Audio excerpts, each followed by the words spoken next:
kind of deal, like foreman or something. Branch manager. Yeah. All right. That's cool. We're here. My name is Trey Thorpe. Got my co-host Cody Nelson, and our special guest for today is Mr. Tyler Barnes, the one and only. Tyler is the state record, North Carolina state record flathead holder. He is the owner of Four Reel Fishing. Yes, sir. Current points leader for the Title James Catfish Club. That's my luck, though, man. That's luck. And has just passed his test for his six-pack credentials. So you've got a lot going on. Man, it's been very busy, man. Been a very good start to 2025, and looking to see what else is ahead, man. And I think it's gonna be an exciting year. That's for sure. That's so awesome. So just to let everybody know, we're set up. Took us a little bit of time to get bait. It was 22, 25 degrees, something like that when we put in the water this morning. So it's a little chilly, but we're sitting here in the heater nice and comfy. We're actually set up on a ledge, outgoing tide, and we've got some pretty good confidence in this area, but we'll see how it shakes out. And hopefully we'll get a couple good takedowns and some videos while we're sitting here hanging out. So what's new with you, Tyler? Man, I tell you, Trey. Just like you said, just got my captain's license. Well, passed the test, right? So still got to turn in everything and actually get my credential. And that's something I've been wanting to do for a long time. Is take some people out catfishing, man, because it's you're out here, you're enjoying this, and there's so many people that are not able to do it but want to experience it. Yep. So, always have wanted to do that, and without having your captain's license, it's kind of hard to really just take everybody. So it's something I've invested in, and it's a sport that's changed my life. So it's something I would love to take some people when I have the opportunity. So besides, with the captain's license, that's going to be something super cool. Hopefully start going a few trips here and there this spring is what I'm shooting for. We've got me and Greg Blue are running a tournament trail on the Noose, Cape Fear, and Tar River in North Carolina. So super excited about that. Greg's doing a fantastic job promoting, running that, and I'm here to help 100% along the way. When's y'all's first event? January 18th. 18th, yeah. Okay. Man, so quick. So fast. So quick. So I looked up the boat ramp that y'all are launching out of, because I'd like to come down and fish with y'all, but sure. It's so hard for us to travel.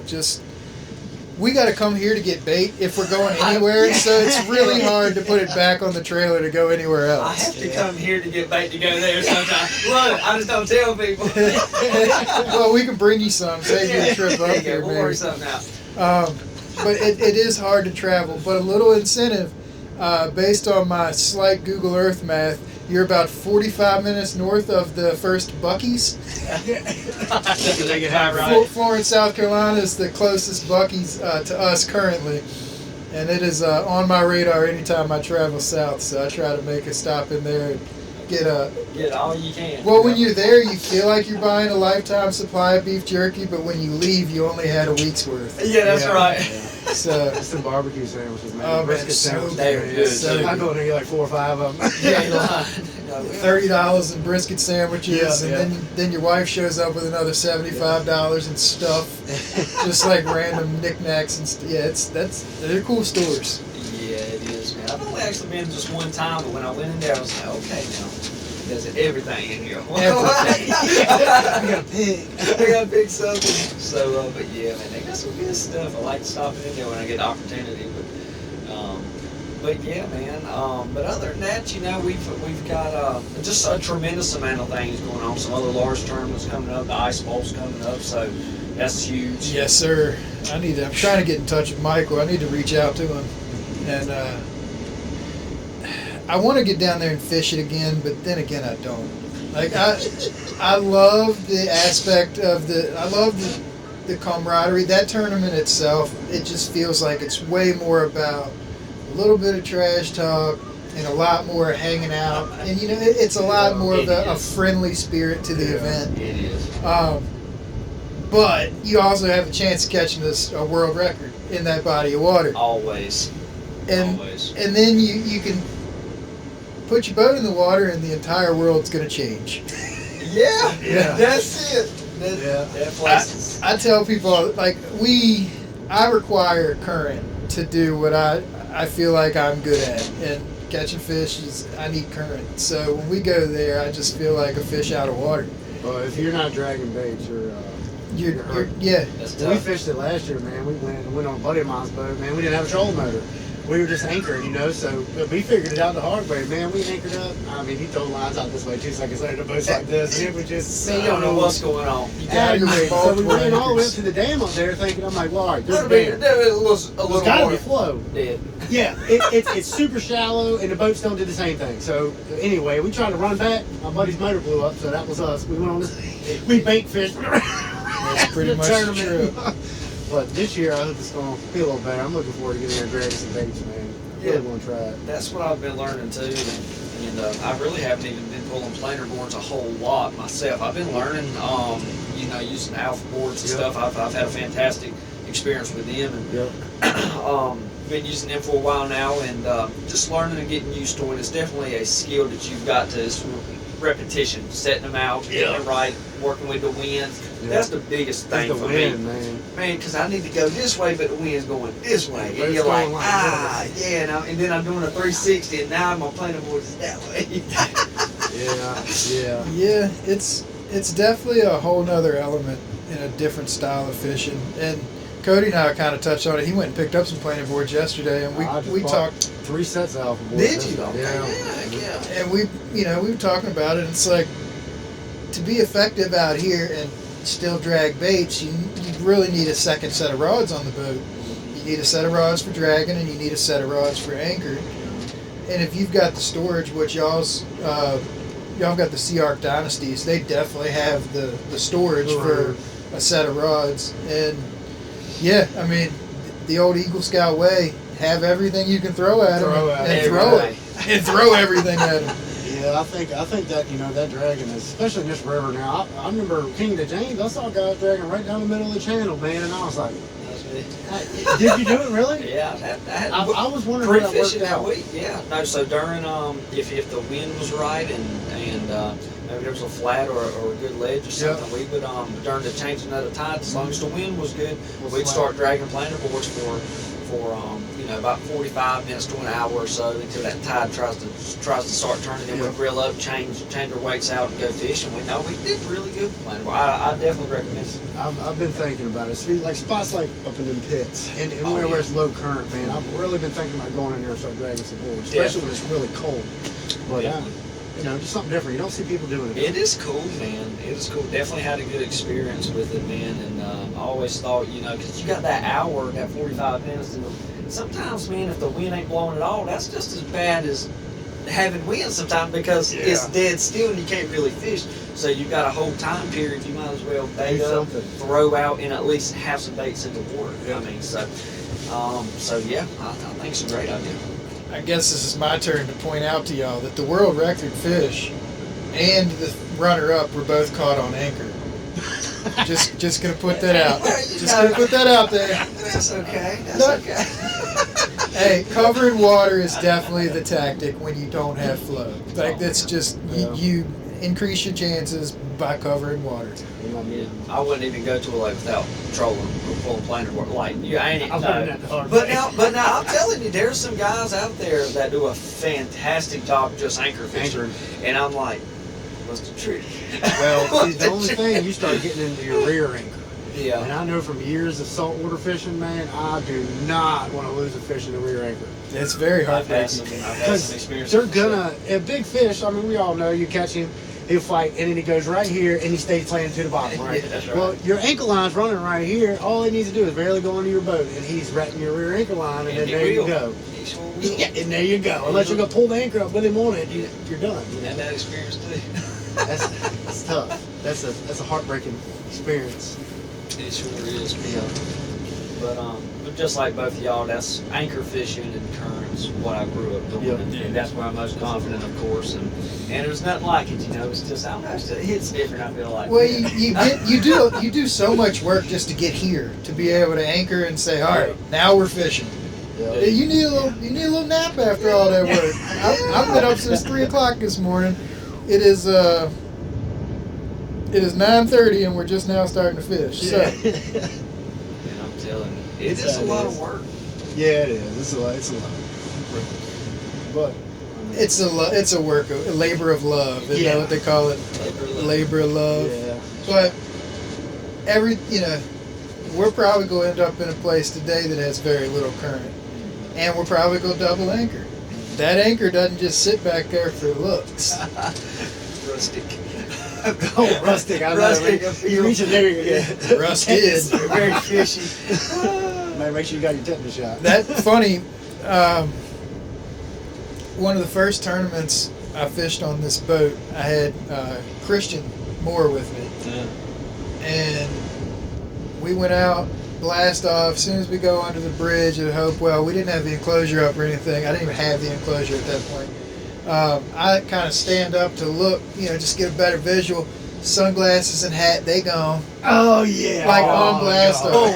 See you later. So, and I got 3 or 4 boats about to run us down. So it ain't like I'm You gotta letting stop off. and turn right. No, Yeah. So they gone. So we just keep on going, and we fish, and we use a spot lock for a little bit, and then we got to the spot, and he was like, "Why don't we set up on anchor this time? We'll try something a little different." I'm like, "All right, cool."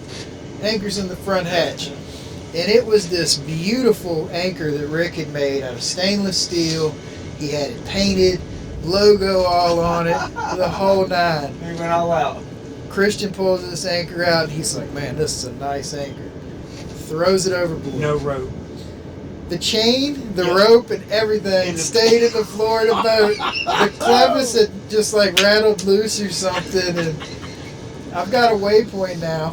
Gone. But that was the day we learned that the trolling motor would indeed keep us on spot lock the whole day. And we caught fish where that anchor is, so it's a good spot. But created your own little reef, But my favorite part though was he tossed it overboard, and he looks at the water, he looks at the bow of the boat, he looks back at the water, looks at the bow of the boat, and at this point, I'm texting Rick, Anchor gone. "We need a new anchor." Oh. And then he just looks at me and was like, "That's not my fault." But I think we ended up getting like second place in the tournament that day. And after the payout, I only lost about $150. After the payout, well, there you go. After we made money, I only lost $150 for the day. That's how it goes. That's pretty good odds. Yeah, ain't too bad. Yeah, that's not Like, bad. catfishermen are not smart. We're not in this for the money. That's for sure. It's super costly. Super costly, man. Come on down, Rod. Oh, I see that. You got a little action there. Might be something hung on it. Yeah. Ass or something. But no, I've done the same thing before. I've been at my spot. I'm like, okay, this is it. I'm gonna drop the anchor. And for some reason, I just forget, and I go up here, and I'm getting my rods ready, and I keep on saying, "Man, look, there's my anchor, right?"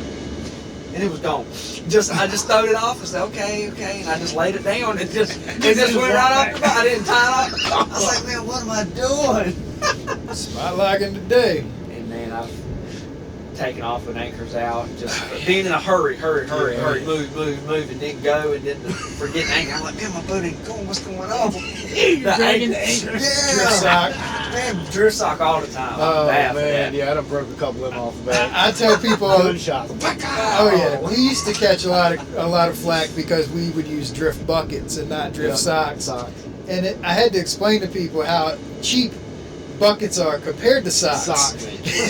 We do a lot of night fishing. You do a lot of falling asleep at night. You just tired. You get forgetful, and you just reel everything up and just run to the next spot. Next thing you know, You're like, well. Yeah, I went to run one time, and I got him on playing the boat was struggling. I'm like, man, what the hell's wrong with this thing? I'm about to turn the bilge pump on. I'm going to take on water. That thing said, pow! It sounded like a shotgun went off, and the boat went right on plane.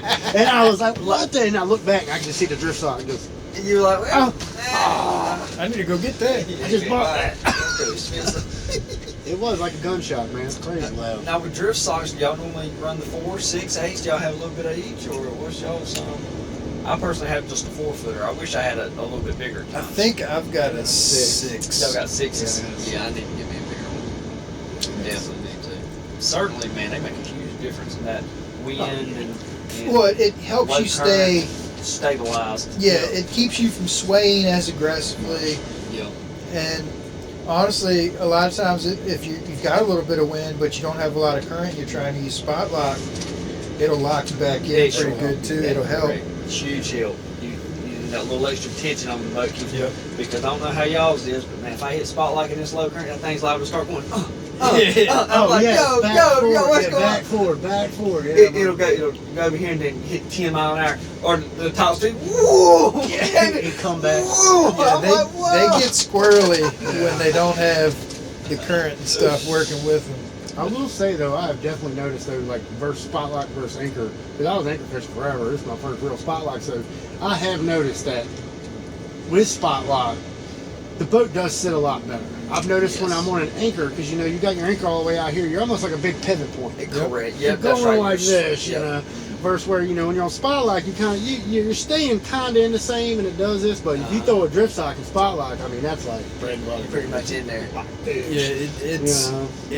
that is a legit. If there was anything that was a game changer for fishing, Spotlight. spot lock and a self-deployed trolling motor. Yes. Man, they're nice. Nice.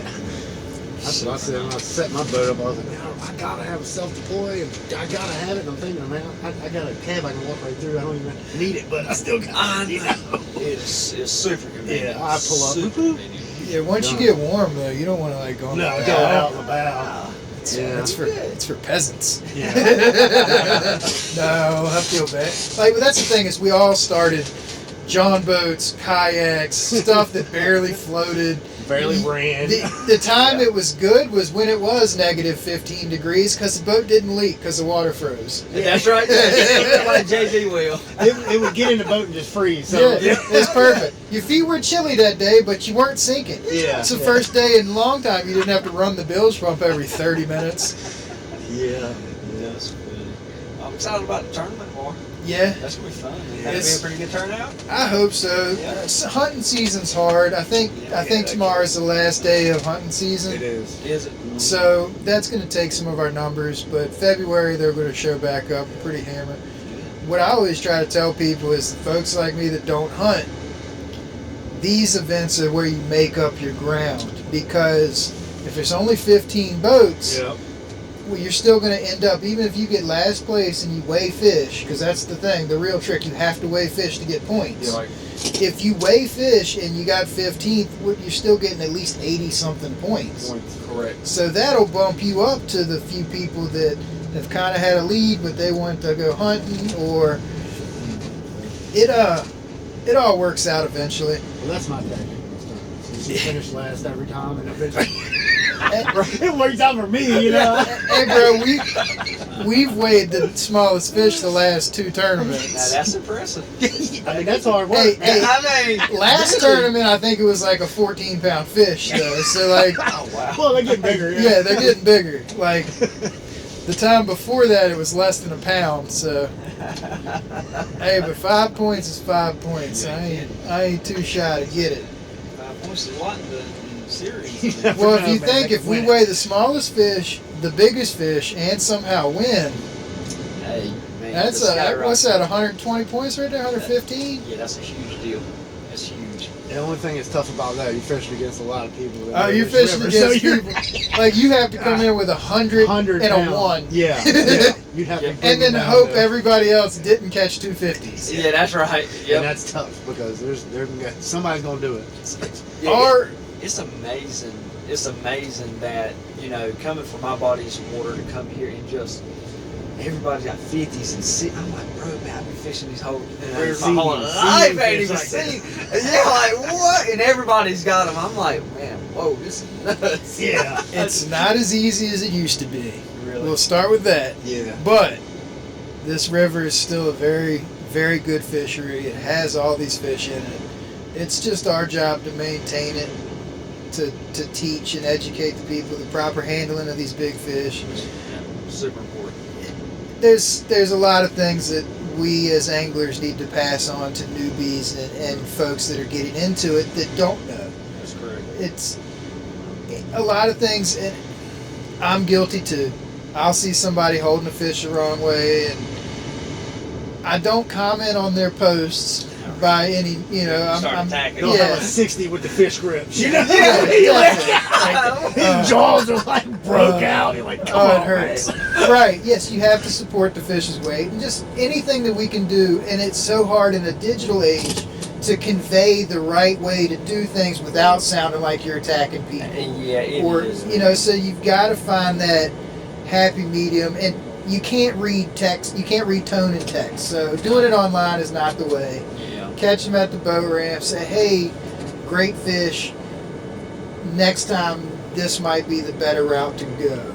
Or, just any type of constructive to help. Something, yeah. And, no, you're 100% right. And some people take it offensively, Hey, man, I mean, how would you like if you got held up by your jaw? You know what I mean? But, and I'm guilty of it too, especially with flatheads. A lot of times you see people holding flatheads up, what are they doing? Just like this, and I do that too. And I've learned to notice, man, Tyler, why are you doing? That's a lot of force on its jaw, So typically, the best thing to do is cradle it in your arms, or if you want to have a cool picture like that, at least put your hand. Right, and with the flatheads, a lot of the guys that are holding them are more supporting their weight with their body. That's correct, like kind of pulling back. Yep, that's right. So there's definitely ways to do it. No, my technique is just kind of up and then put my gut against it and make his gut look bigger. I mean, and kind of like this a little bit, that makes push on that gut a little bit. Man, hey, turn a 20 into a 60. That's right. Hey, man, it's all about angles, man. That's right. All about them angles, man. You can make a 20 look like a 60. I got the chance one time to go fishing on the Ohio River with Joe Granado up in Pittsburgh, or around Pittsburgh. It was a great day. We caught like 19 fish. It was an amazing day. But the angles and the way you can take, like I think it was a 41 or 47. It was my PB flathead. It's a heck of a flathead. Heck yeah. And we got a good picture of it. But then Joe caught one that might have been 15 to 20. And I said, all right, give me my camera. And I showed him how to take the pictures. And make it look, When he posted that picture, he got 5 or 6 different private messages asking him if that was the new state record. Nice. Because their state record was like 50 pounds or 40. It was an achievable goal. But that fish just looked so massive, and it was just one of those things. Like his buddies were all messaging him, this might go. Okay. His buddies were messaging him like, "Oh, is that the new state record?" Go ahead, Tyler. Tyler, get on. Oh, that's a good fish. That's a nice fish. Wow. Peel and drag. Nice fish, Chad. Nice fish. Oh yeah, that is a good fish. Is this big chungus? He's on peels and drag. Yeah, he really did. This is definitely a good fish. I'm so used to fishing within 30. It's such high drag. I see fish peel and drag like that on my setup. They fit Got a little head shake on. It's a good fish. Heck yeah, man. He nailed it, man. I seen him bobbing. I'm like, he's gonna take that. Yo, when he commits and starts ripping drag with Yamano, it's a good one. That was epic. In that second one, not a big deal. Wherever it happens, just put it in neutral. Or you can reel it in. All right, that's cool too. Heck yeah. A lot of times we'll just put them in neutral and with the clicker on, and send it. Heck yeah. No, I love that. That was exciting. Was a good takedown for sure. All right, Cody, let's over and under if you want. When he starts getting around this corner, he's not there yet. He's almost there. Definitely. All right, if you want to, you can crank down and go under me. And just another thing, Tyler. And then go over and work. Changing the angle of the motor. Oh yeah, certainly. Helps you land it. Oh yeah. Yeah, because you can kind of swing it out. Okay. Yep. Yeah, for sure. So you can get them to the side, and then when he gets here, you just step on back and I'll scoop him up. Yep, you can walk on down the side of the ledge here, or you can step into the floor. Yeah, not bad. Nice start. Yeah. He's being a little. Don't just wait. We'll see when he gets up. He's trying to go back now. Sorry. Yeah, he's on the other side of it. Yeah. Yeah. You got. Want me to go under? You got that net? Yep. There he is. He's coming to the top. He looked like a. He looked like a good fish. Definitely a good fish. Hold on. I just ate him on Saturday. He ain't gonna be here. He ain't gonna be here. No, he's gone. He ain't gonna be here.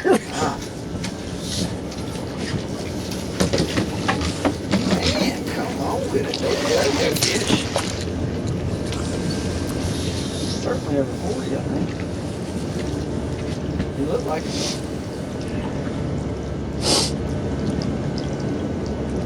He's taking a second. He's nice. Yeah, he really is. That's probably a 50. Not Oh, bad. hey, he's not bad. He's 40 to Watch 50. this back up a little bit. He's not bad.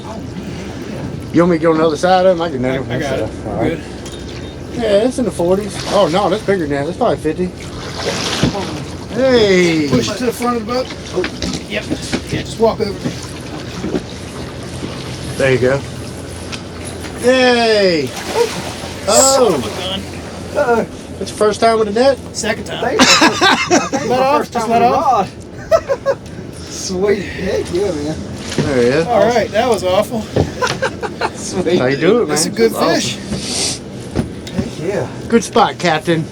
Yeah. Those people just watched us catch that fish, too. They were coming around the bend, they slowed down, watched us, they took back off. Nice. Oh, That's a good fish. Oh, man. Yeah, he's Big old belly. Yeah, Yeah, he's probably right at 50. Nice. close. That's how we do it. He came right off that ledge, too. He hit the Just whole saying. chicken. Dude, that's that Kool-Aid flavor there, huh? Kool-Aid chicken. Yeah, yeah. I'm just trying to roll him, get him into the boat some more. There you go. Got him. Get that hook out real quick. That's why we do it, too. Yes, sir. That's what we live for. Yeah, those. So we use the Mad Catters, or actually we use Hooker's Terminal Tackle. The Reapers. They're the true circles that they have, and I've fallen in love with them. Man, I mean, he certainly did a good job right here, too. He won't go anywhere. Look, and it's just in the sweet meat. Oh, man. Just roll it. That helps. See, Cody got built-in fish grips. I've been noticing that.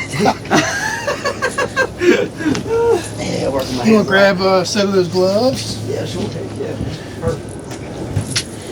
Fancy glove. Yes, sir. Yeah, we gotta get up there before we get that hook out. I mean, that weight out. I'm just rolling around that boy. Rolling. Big daddy. Get a hook out.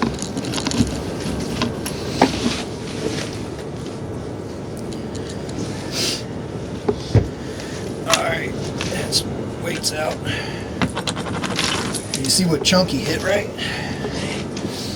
That little piece. Yeah, just watch that camera by you. That is really Yeah. the most important thing. Yeah, I see it. I'm just gonna go ahead and get out of the way. Alright. I didn't do nothing. Tyler, grab you a handful of fish. Okay. Try to just step back with it into the boat when you get it. That's how we do it. Check him out. Oh, yeah. Heck yeah, man. Definitely a solid fish for sure. Oh, you got a little gut. Oh, yeah. Right at 50.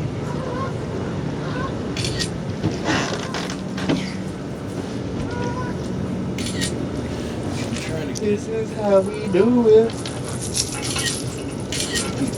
Awesome.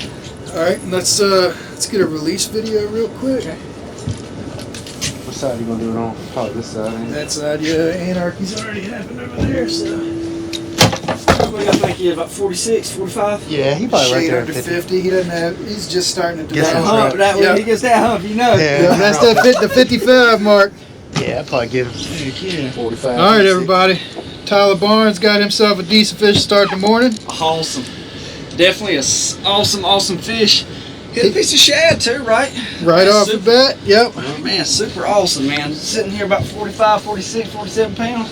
Yeah, somewhere in there. Yeah, we're gonna let this guy go, man. It's a good way on the Slack Tide podcast, right? Man, absolutely, just perfect. He's back. see you tomorrow. Please come on back and visit us tomorrow. He gone fresh as a daisy. Super cool. Awesome. Yeah. We'll see you tomorrow. All right, let's get these baits back out. Hey, look, during that last tournament, the only thing we caught them was on heads. Really? Every fish was on heads. Every one of them. I told you about them legends though, man. They've been on them legends there recently. They've been on them Right gut on packs. Like we just caught that one on. That's what we've been burning them on. Pieces, Yep. It's weird. I swear, like, it's like, Hang on, duck. man, that he reeled it, man. He was not playing. He won't. Once he hit it, he won't checking up. Well, I could tell he got that bob and I was like, he gonna take it. Yeah. Get ready. That's right. Get When he grabs it, and it's that slow takedown with no jumping, you know. I'm gonna straighten the wheel. Okay, I got you. All right. Oh, that's on film. Sweet. You want to send? Yep. All right. And I'll do this one. I ain't gonna throw it far. I honestly didn't throw the last one far. I just barely got it in that ledge right there.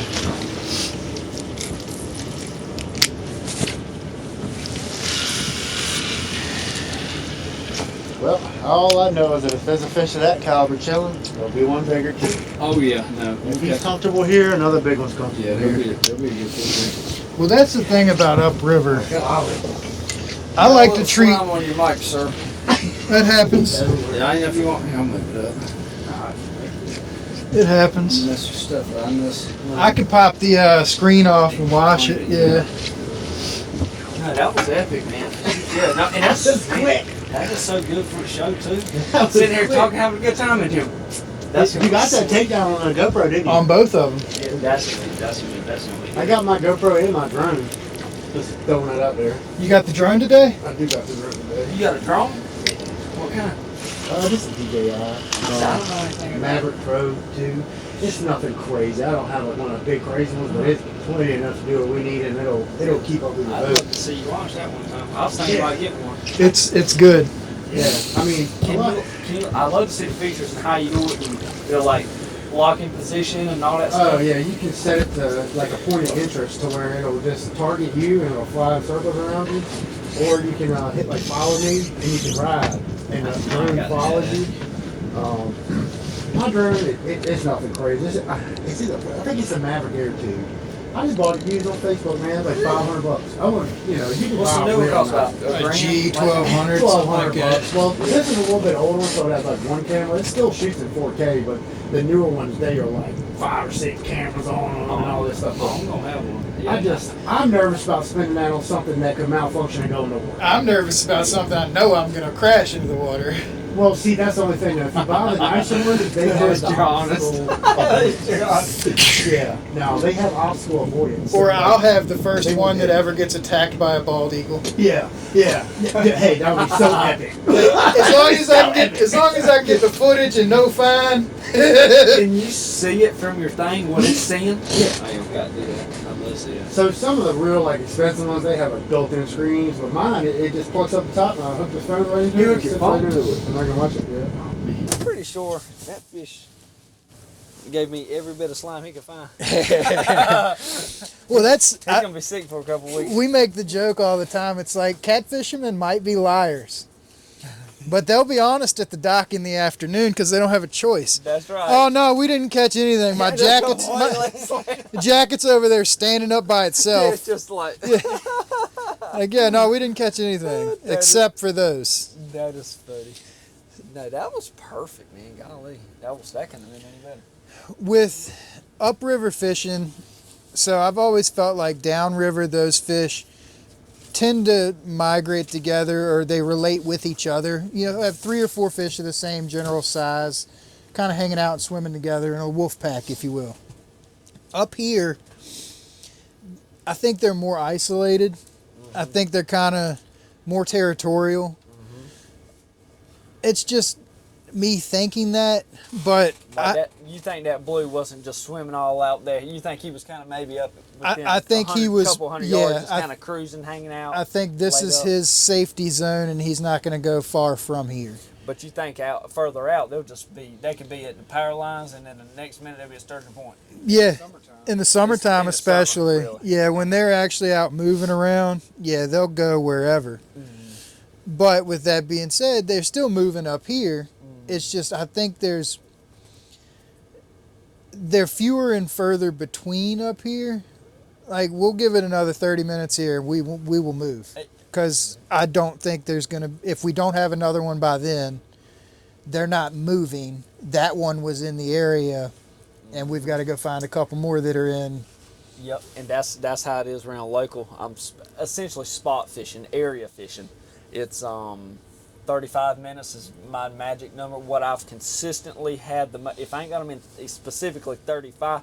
Now sometimes in the summer months when it's super hot and it's super low, sometimes man, you're kind of, they're not really super active. I might give it an hour, but if I ain't got them in an hour, that's it. But if it's active, you'll have them fish like locally, like right now at the house. If you ain't got them in 15, 20 minutes, you probably ain't gonna catch one most of it. But I still give it 35 just because, I ain't gonna move every 20 minutes. But how many times I've been like, all right, 5 minutes, or man, all right, let's pick them up, and then whack. Yep, 100%. Yeah, no doubt. Man, I won't even, unless I see it and I know he's in there. I Yep. keep on driving. Yep. That's me though, but I mean, also you know how it is. You just set up and whack. You know what I mean? Yeah. When we set up here, we weren't marking much, but this area to me is a transition zone. I'm not looking for fish sitting. This is a very good area. Well, there's so many things, It's and you've everything got a fish could want at any time of year, really. right, and Flats, not a lot of eddies, moving. Ledge, all structure deep, all in front of you. all kind of just anything. Yep. Because right there by that buoy is in front of us, man, it drops off good, and there's huge rocks under there, rocks and just stuff All under kind the of stuff. rocks. There's tons of structure in front of us, but it's Catch a deep. flathead over there, probably. It's Yes, sir. deep, and Yeah. it's hard to fish right there because of the eddy and the swirl. Yep. It doesn't matter what you do, you're It's both just sides of doing the something strange. But Do y'all ever catch them really deep? Like 70, 80? Or is that stupid? They could be there. But 45 maybe max. I feel like most of the fish that end up that deep are there to rest. They're not there to eat. Like something really happened. He just got caught. He's Yeah, like, he "Okay, just I'm got going caught, away." or he's filled his belly, or the pressure's doing something crazy, and he just wants to go there where it's consistent temperature, consistent pressure, and he just wants to be left the heck alone. Yeah. When they decide to leave that space, they're probably going to want to eat. So if you're fishing deep, you got a good chance of still catching, but you got to catch them on the way out of the hole type deal. Oh yeah, yeah. No, like I said, it's amazing. I like to see and try to learn how they move and navigate and stuff. But it's certainly a process because you could be all around them and not get them to hit that day, and you think you did something wrong. So Let's see. Oh yeah. So I use Navionics app a lot. It helps you with obviously navigating, but it also helps you with it gives you some tide readings. So that's a good thing. But I've also used this app called what is it called? Marine Traffic. Because this is a navigable waterway all the way up to the city of Richmond. Barges? Yep. So I can kind of, at my convenience, scroll through and see if there's any barges or any ships kind of coming up or down the river. I'm about to check that app out. What's it called? Marine Traffic. Because I thought I had one of the something like that. I just don't. Here's the closest thing I could find today is the ferry, but Where's the app store? there's the ferry right there. Ferry Surrey. And if you click on it, it'll give you a picture. It'll tell you the direction, the speed. Okay, let's go. So everybody, we have repositioned, relocated All right. Pumped up. Appomattox River. the Northern James. No, that's a Bubba joke. Above a joke. Me and Bubba Oh, Bubba. Oh, okay. made the joke. The Appomattox we would call the Northern James in videos. I got you. Oh, but man, that last fish was good, man. The I'll last tell you, man, fish- that was super exciting. Definitely showed up to the party. Let's see if we get this better. Hello. let his get off his phone call. Time. Yeah.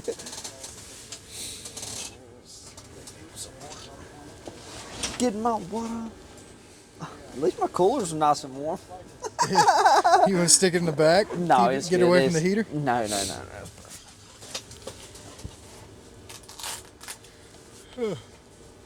Dun, dun, dun. Look, number 8. We got a bite. I think we just had a nibble.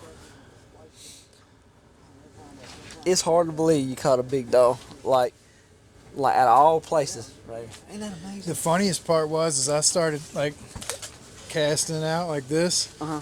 It was like the number 3 rod on the rod rack. I put it in the water, put bait on the next hook, and looked up, and that thing went And it was just pegged. just laid over. It was just pegged. Dude.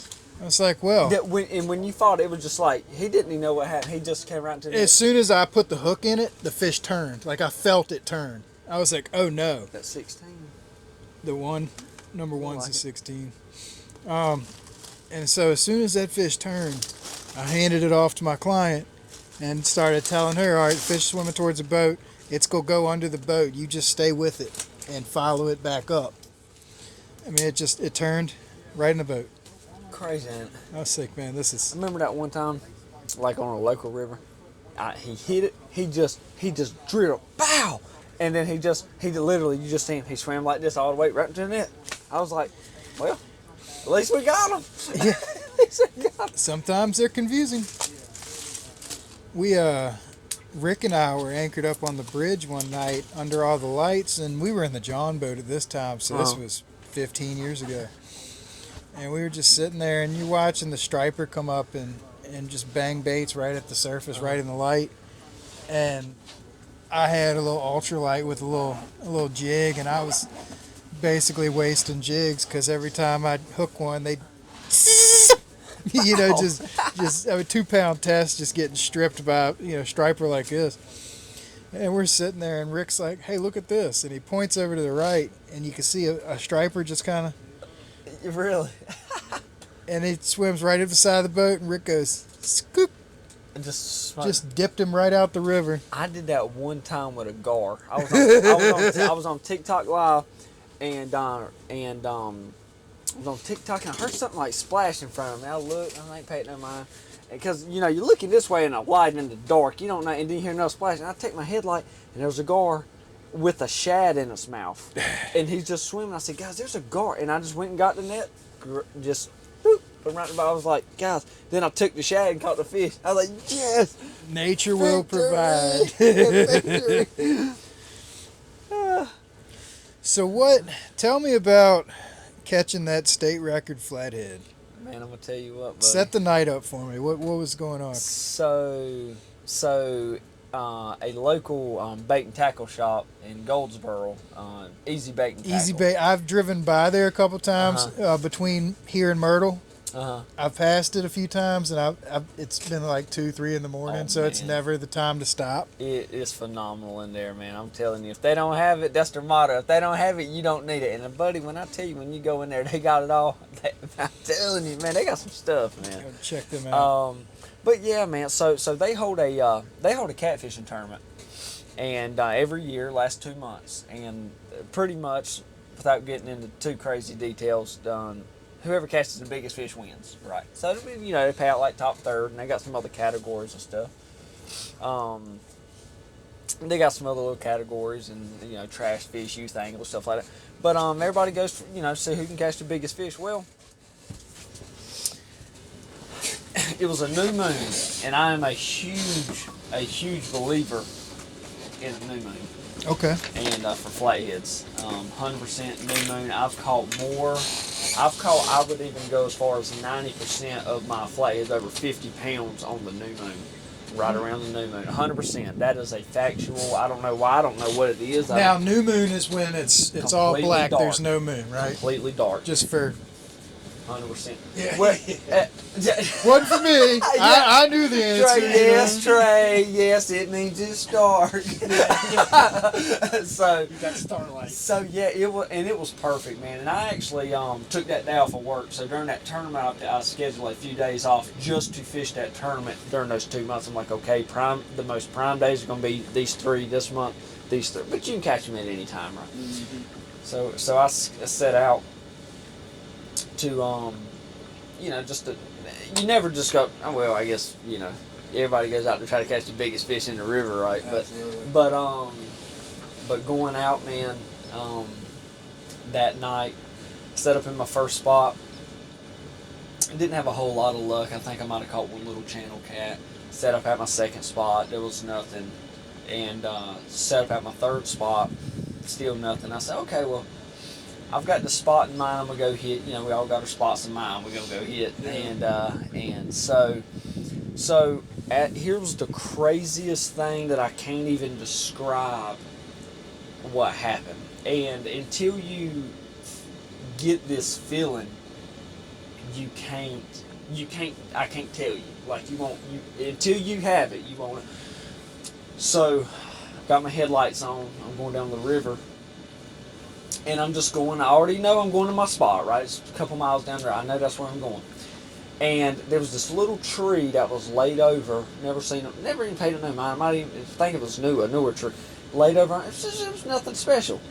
And it just caught my eye. I was like, I ain't never seen that. And I kept on going. And then when I tell you I had like an overwhelming feeling. There's a fish there. Go hit it. So I was like, man, I can go hit it. That's how I kept going. Then I got that feeling again that was like, whoa, like something that was like, okay, I just stopped the boat and I was like, man, what's the deal? So I said, you know what, I'm going to go hit it. Yeah. I got this feeling, I'm going to go fish it. All right. So I turned the boat around, finally said, there it is. So I set my anchor up, throw my anchor out like normal. And in this and I don't do this too often, but in this situation, the way it was in the area, the tree was here, and there was just a little dip. When I say a little dip, 3.5 foot. It's 2.5 here. It's 3.5 here, right behind this little branch. I could kind of scan by and say, well, I let the anchor out and just kind of, normally I throw to the structure, but I said, man, there really ain't nothing to this. So I float back and get on the back side of it. So I'm looking here, but the tree's actually in front of the boat. Here. That's right. Yeah. So I take this shell cracker that's like this big, and I've used him for the last 2 spots. He was That's huge. a citation Yeah. shell cracker. When, up oh here, no, by the way. he's huge. Okay. Like they're like this thick. Yeah. Like you take a bait and you're like, you gonna eat that? No, that's what a bait. One. So giant, just thick. Just when you get him, he's like this, and you're thinking, that's the best shell cracker. That's Yeah, that's it. So I put him on for the 3rd time on the corner rod here off the side of the boat, and I logged him upriver on the back side of that tree. Okay. I just set it there, and all the other ones out the back. I go in front of the boat, and I was talking to my buddy Jacob. I was talking to him, just chit-chatting, right after midnight, 12:30. And I'm just sitting there, and that corner rod, it goes, thump, and it starts rocking. I said, Jacob, man, I threw a pretty big bait out, man. I said, let me go check this rod out, and I'll call you right back. So he starts to try to go. So I pick the rod up. Well, in this situation, I had to kind of reel in when I feel him get some good tension. I had to do an artificial hook set, Yeah, like the kind old sweep. of and then kind of reel it. Buddy, when I did that, he jerked and zzz, zzz, zzz, and boom, boom, started splashing. Well, Flatheads normally don't splash. What had happened is when he took off, he almost like beached himself and started splashing. And I'm like, man, I've got a massive blue. Because, something splashing, you don't think of Flathead. So I pull, because he's right beside this tree. And, buddy, this dude come by me like a rocket. It went that way and started zzz. I was like, oh my, whoa, what is going on here? And I'm like, man, this is nuts. And I get him to the boat, And he starts going under the boat. And he's on the back, like the rod is under. It is crazy. It's hard to. And it caught me off guard so bad I wasn't ready. And I'd like to think. Throwing out 14-inch shell cracker. I'm not ready to catch a fish on it though. Yeah, we're good. We're good. So this fish goes under the boat and he's pulling, dragging, man. He's making like the big swirls on this side of the boat, and I'm over here. I'm like, so he comes back under, and I pull up, and I say, oh man, that's a flathead. So he's floating on top, and I grab my net and I try to scoop him. Like it's kind of tough to do sometimes. Like, and, I got a good evidence from earlier today. Where and there's 3 of us here. So I scoop him, and he's laying across it, and I'm like, go in. Yeah, just curve. I'm Bend like, for me, buddy. So he didn't. So I pulled the net back out, and he took off again. I think towards the back of the boat, and I said, man, God, please let me see this fish, bro. At least I got to have him. I got to. So I bring him back to the boat, and when he got to the top again, I laid the rod in the boat, grabbed a braid, and kind of fell over the boat, where's his head, and then I grabbed him by the jaw and picked him up and put him in the boat. And let me tell you, man. Hand landing, what was the total weight? 78.9 pounds. Hand landing a 78.9 pound flathead out of 3 foot of water. He was still green as piss, I'm sure. So yes, it was like, when I got him in the boat, I had him in the corner of the boat, and I'm just looking at him. And and I've caught some, at this point in time in my fishing career, I mean, I've caught quite a few 50-pound fish. And I'm like, this is a big fish, but I don't know how big. Yeah. I'm like, okay, well, get my buddy back on the phone, Jacob, and he said, did you catch that fish? I said, yeah, I got him. He said, well, how big? I said, man, I don't want to say I'm dumb. I said, but this fish got to be 65 pounds. Because I ain't thinking state record. You just don't click. So I'm like, he's got to be sick. Man, I don't know. I've never seen one this big. He might be bigger. I said, Jacob, he's huge. Get him in the net. I finally cram him into the net and get my scale out and weigh him by the net. I said, well, I'm going to weigh him. I pick him up. I'm standing on the back deck and pick him up off the floor. And it's like 82.6. And I started laughing. I set him back into the floor. And he said, what do I weigh? I said, my scales are messed up. I said, I'm looking at it, and I said, it is in pounds. And I'm like, my heart started kind of like it might not be wrong. Like, okay, so I cut the scale off. I said, I'm just going to reset the scale, man. I'm just going to reset the scale. And when I weighed it again, it was like 82.1 or something, like somewhere in that ball.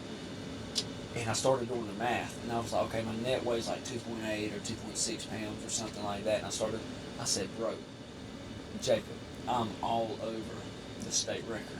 And he's like, you see, and I'm like, I'm just throwing up. Yeah, like, I'm panicking. Well, you're so excited. Like, your adrenaline was through the roof from the fight. Yeah. And I'm by myself. I'm like, everybody look, and there's nobody there. I think I'm going to start a live feed here. You got to get some friends. Yeah. So what's funny is my buddy Caleb Armstrong that's fishing these Title James tournaments with me. He was there that night on his boat fishing the tournament too, and I had the state record in the floor, and he's coming by me. I'm just acting all nonchalant like this right here, and just, man, I'm gonna go ahead and move to the next spot. I ain't gonna let nobody see where I caught a state record. But I told him eventually. I said, you remember when you passed me? I had him, dude. Well, you got your buddies. Your buddies end up learning the truth. Yeah, that's right. So I had to tell. I was like, man, I can't live with myself. But anyway, man, took the fish, put them in my live well. At the time, I had a toolbox. Toolbox made out just into a live well, which is a great idea. It's very convenient. It's the cheapest way to do it too. And man, ended up getting to the scales. I've got the video now from the moment, because when you do something like that, I'm like, okay, well, it's 2 a.m. What's Wildlife Resource Commission and the biologist gonna say if it loses weight? I'm gonna say I'm gonna take a video from the time I pull him out of the live well to the scale. If he loses weight between 9 and 10, maybe he'll honor this. Well, what happened? Recorded it from the scale, from the box to our arms. Then you put them in the net, straight to the scale. Boom, 78.9 pounds. And man, I was crying. I was crying because my adrenaline from that ride to the ramp to weigh it there, because they got certified scales at Easy Bait and Tackle.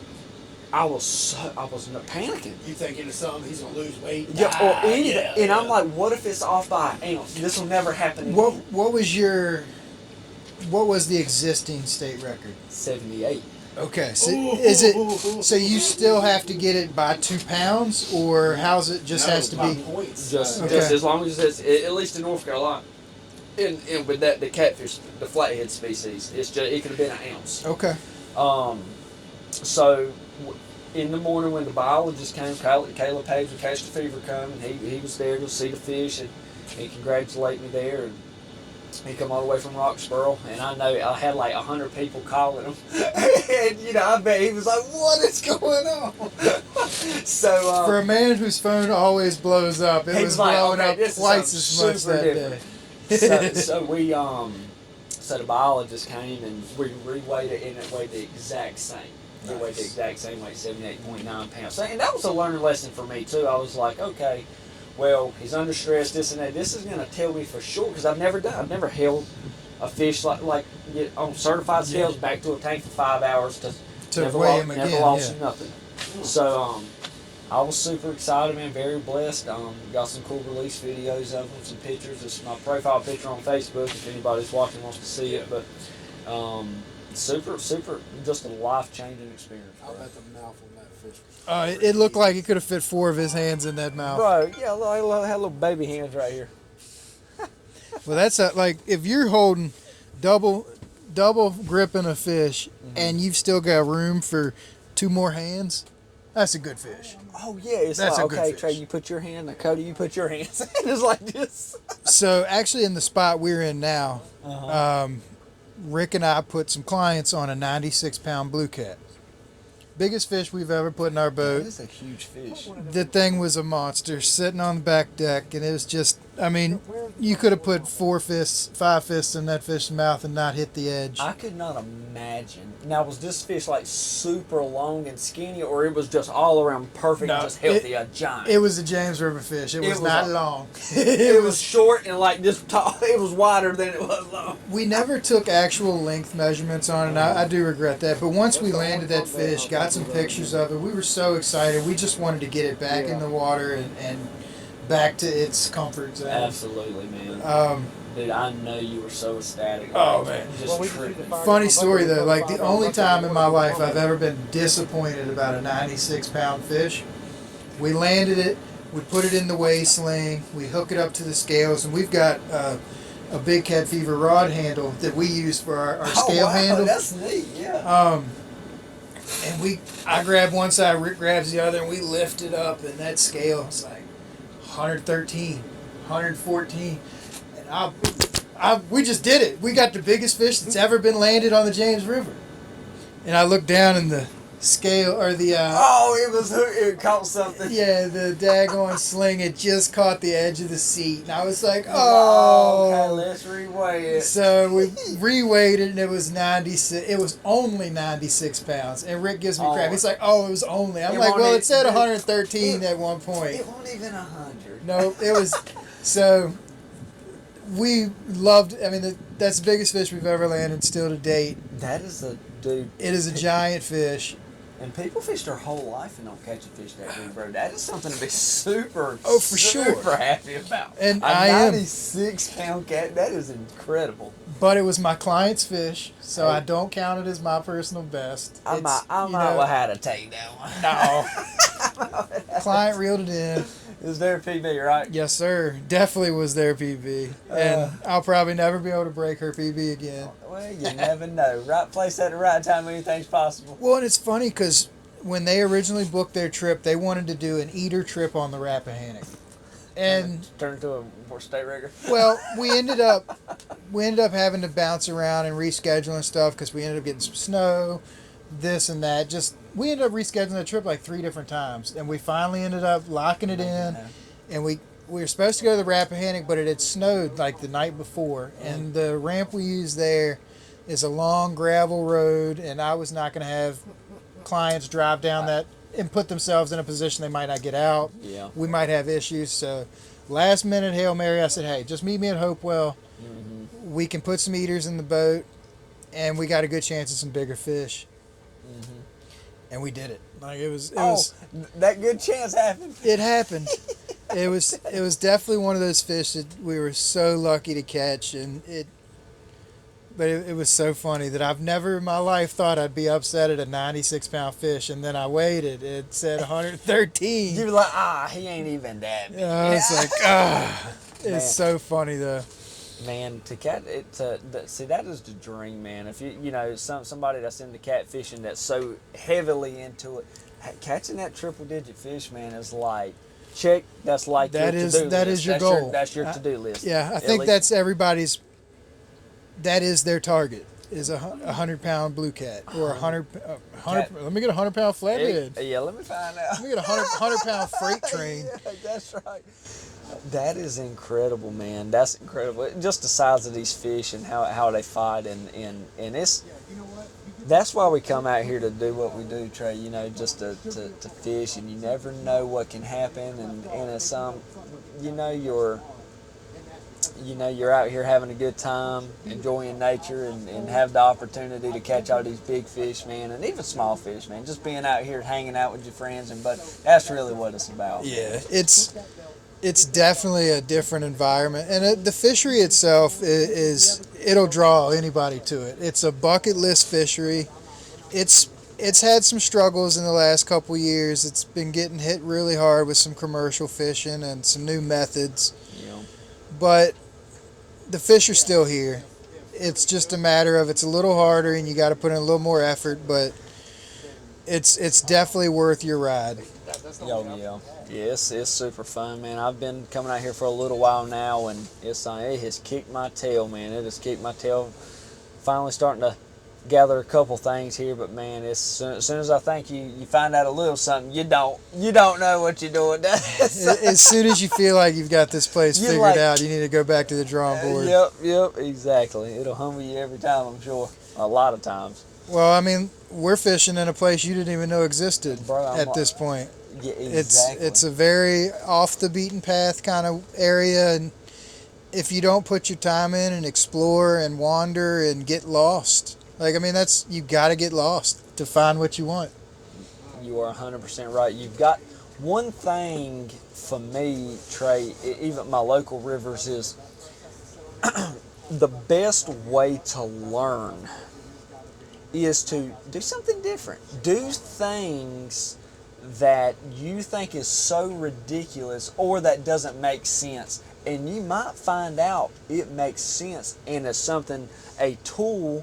Maybe you're a tournament angler, right? And maybe you're just a pleasure fisherman, but either way, you've got a tool or an area that maybe only you know about because you've put in the work to find it. You put in the hours, you put in the dedication, and sometimes, man, doing that gives you the upper hand, and it's not because of anything more than you've spent your time, your valuable time to go out on whatever body of water you're fishing and to get an upper hand on somebody just for the knowledge. Yep. So man, it's certainly I've got some areas around the house at certain times of year that really just give me an edge over competition as far as tournament fishing.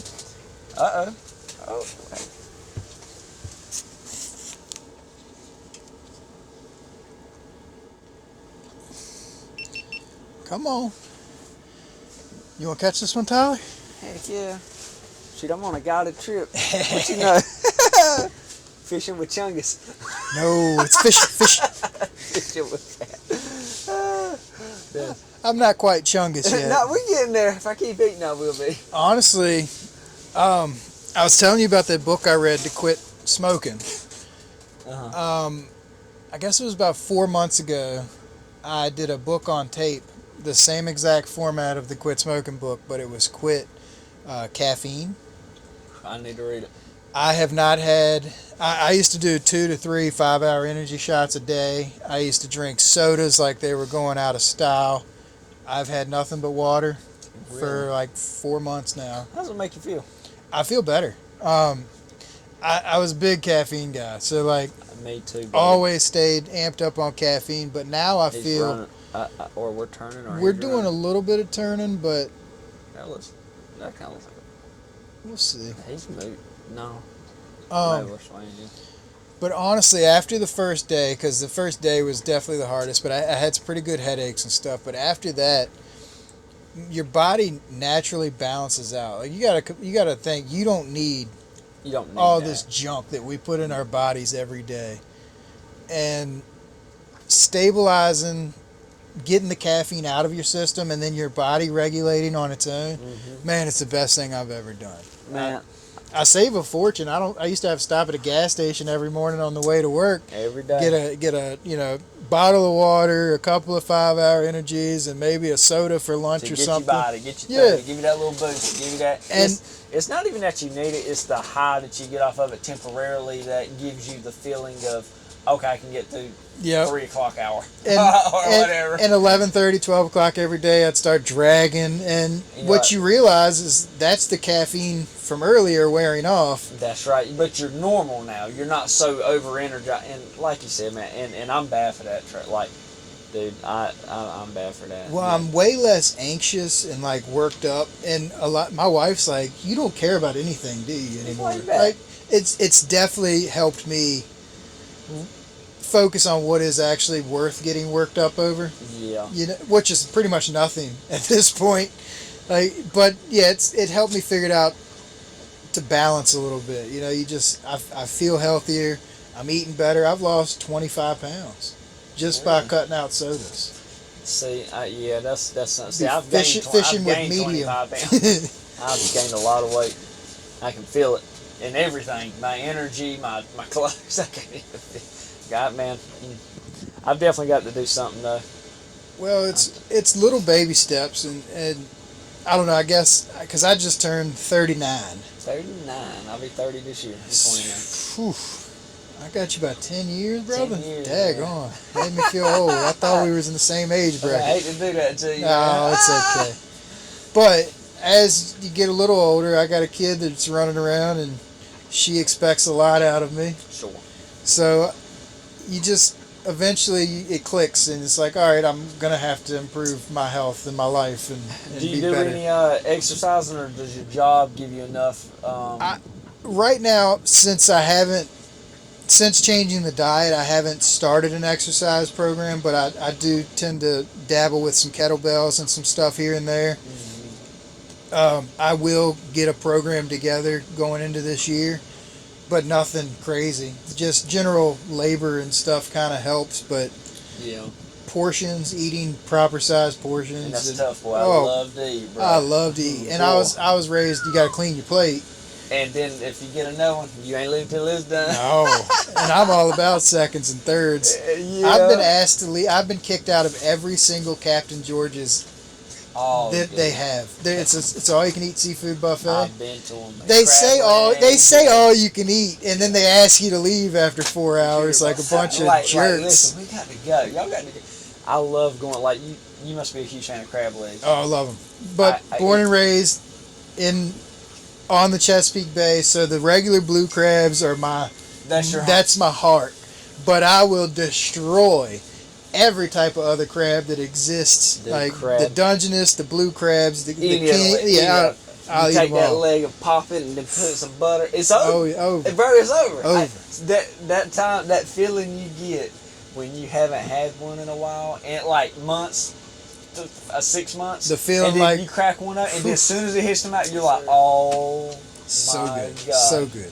What about oysters? Oh, love them. Dude, I can eat them by the bushel. Yes, sir. You like them raw, or you like? Nah, them? I gotta have a steam. Now, by steam? medium. I don't want them dry, but I don't want them snot rocket. I told the guys yesterday, make sure everything. It's funny because oysters are obviously a big cash crop, if you will, for around this area. They say when the initial settlers sailed, because you got to think the James River was the first river ever sailed up in the Western world. So when they came over from Europe, they found the Chesapeake Bay, and they were like, all right, well, we'll just stay to the left. And that put them into the James River. But as they were pulling into the bay, the water was crystal clear. Crystal clear. Because we had such an abundance of oysters and the filter fish and the filter shell species. Absolutely. There was no pollution, no anything in here, and the water was just crystal clear.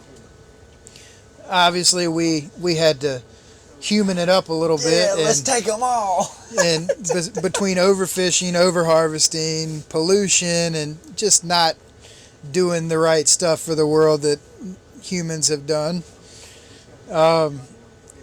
it's definitely changed the ecosystem and the environment. But the oysters are still very healthy and very in abundance here.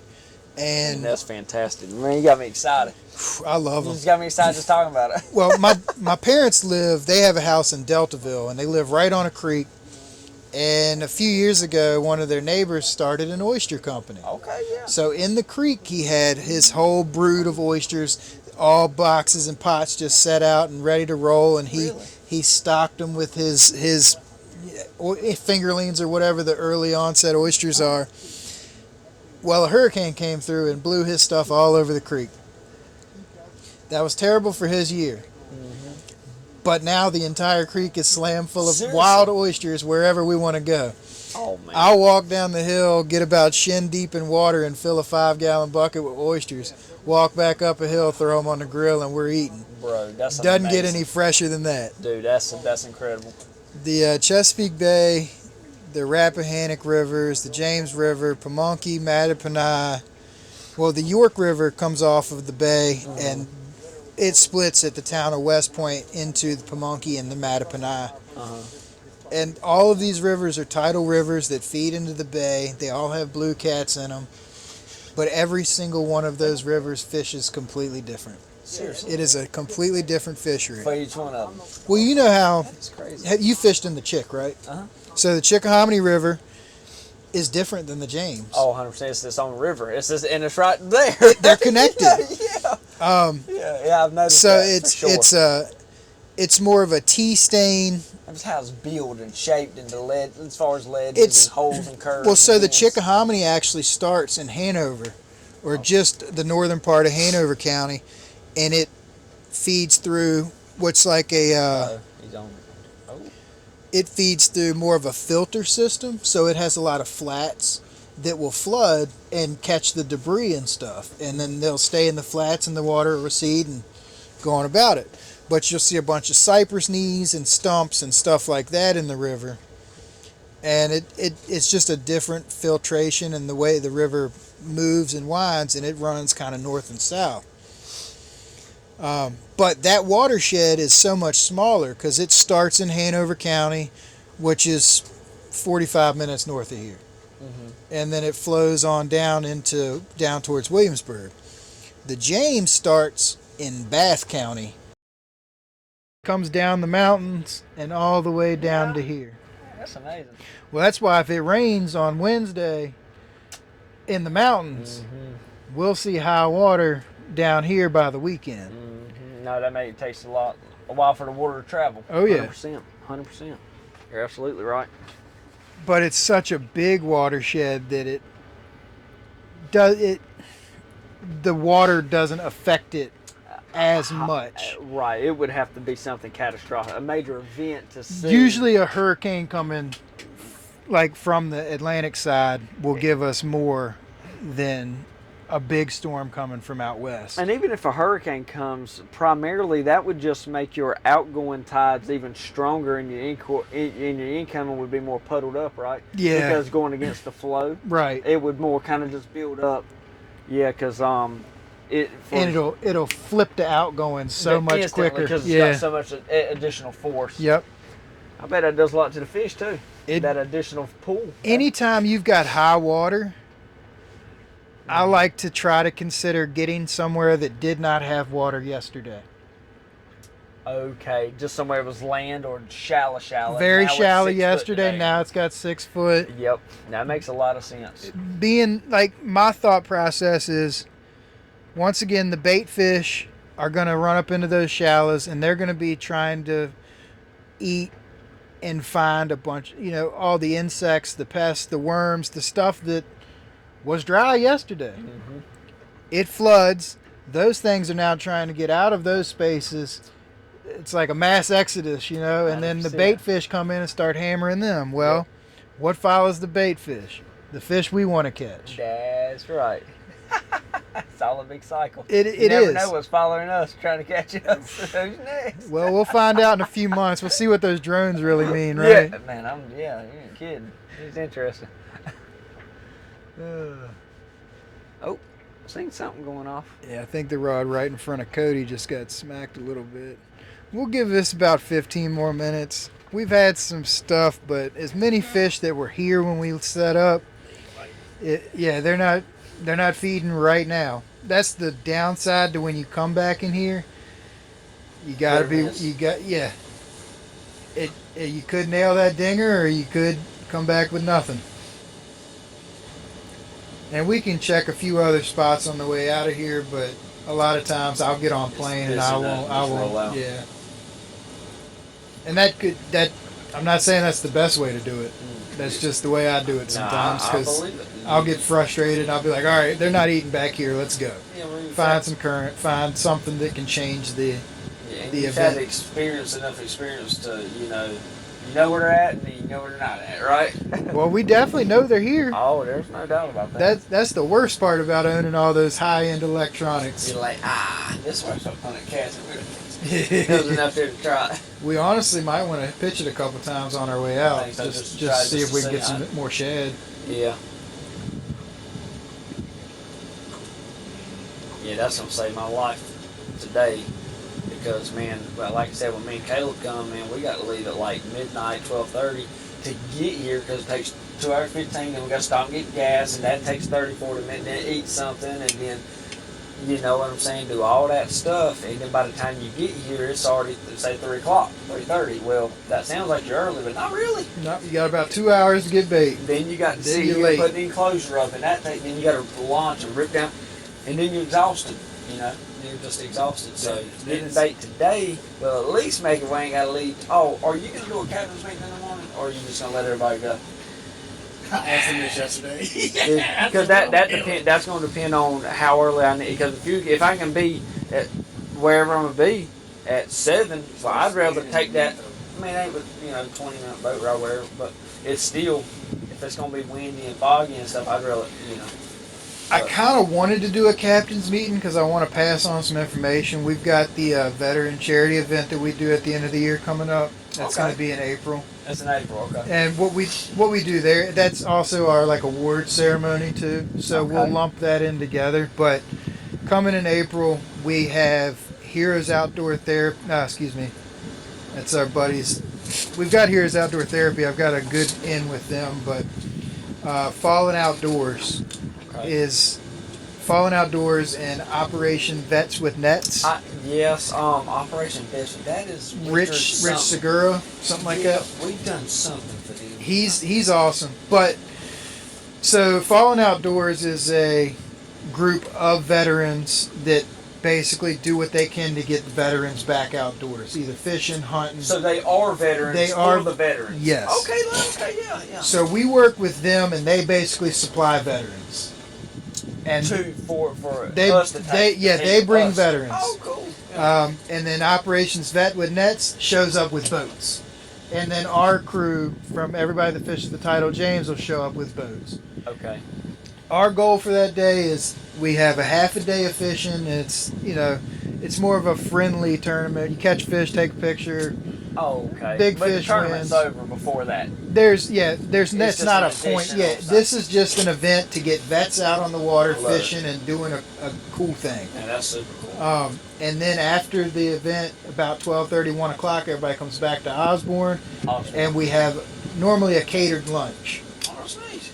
Our caterers this year aren't going to work out, so I got to either find a new caterer or we'll be there on the grill just whipping up burgers and hot dogs and stuff. Either way, it's a cool event.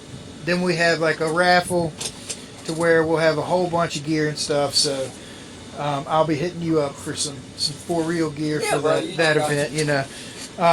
Last year Caleb donated Hellcat Patriot rods. Oh, that Every perfect. single vet left with a brand new rod. That was perfect. It was awesome. This year we're trying to do a whole bunch of the same. I've got a couple of Yeti tumblers that's going to have the Tidal James logo on it that I'm going to have up for raffle. Yep, I'm going to have a few of them. bunch of gift cards, just pretty much anything fishing related, or not even fishing related. It could be tools. It could be anything. Anything. There's Anything. free to him, and they're happy. And, Yeah. what we do is we put them up for a raffle. Oh, raffle, yep. And then everybody, every item will have a bucket in front of them, and then if you want it, you put your ticket in the bucket. I like, because everybody's like, okay, well, I want 10 tickets, but I really want this. I might put 5 in here and 5 in there. Right. And you like that Catfish Fever open house thing. I Yep. remember that was cool. Yeah, That was and smart. it's a cool event, man. like You end that. up getting a whole bunch of stuff. Everybody ends up leaving with a full belly and a smile, and honestly, it's pretty awesome. That's usually where we present our champions with their envelope and their trophy. That is super cool. MRK Creative Designs, he's down, I think he's Henderson area. Or that might have been where I met him last Okay, year. I've talked to him briefly. Andrew Key, I think is his Yep. last name. But super good, super awesome guys, and they do metal fab and all kinds of cool stuff. And they made that trophy they made for us last year was sweet.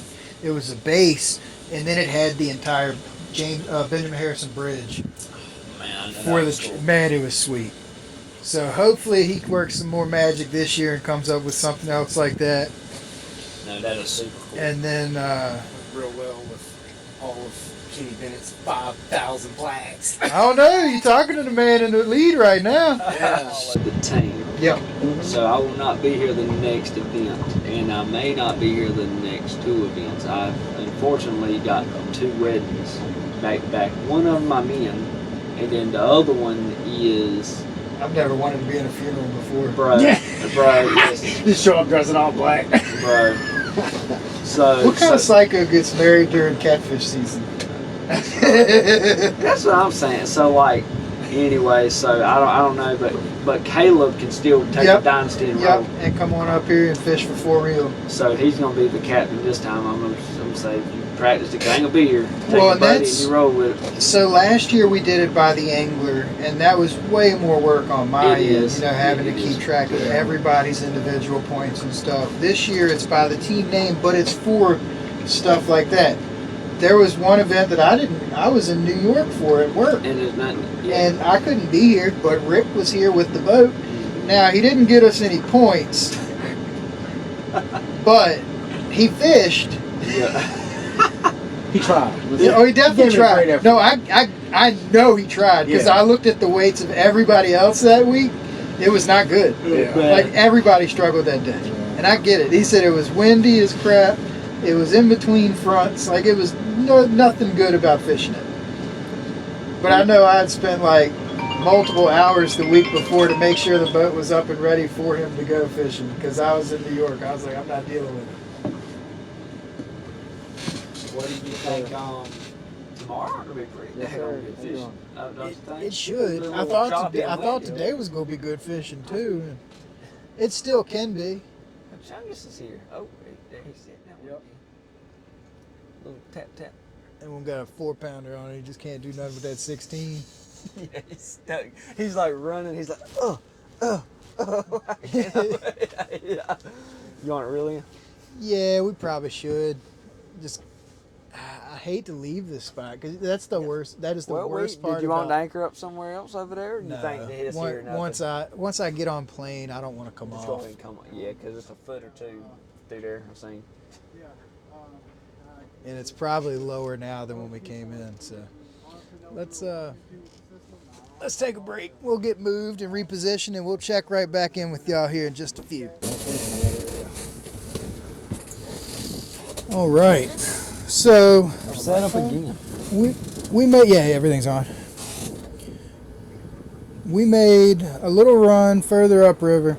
Today's conditions are super windy. Bite seems to be kind of slow, so we're doing whatever we can do to kind of put some fish in the boat. We've got 2. I don't even know if that second one made it onto any film. It might have. I wasn't even too sure he was on there. It felt like the 16-ounce meat. We didn't want to tell anybody about that fish, huh? We just cut him out. He's getting it. That's funny. I'm kind of happy we're fishing up here because I've been questioning if someone was up here and that guy the other day just didn't get lucky, which he did. But I'm good with fishing up here to see what the fish is doing.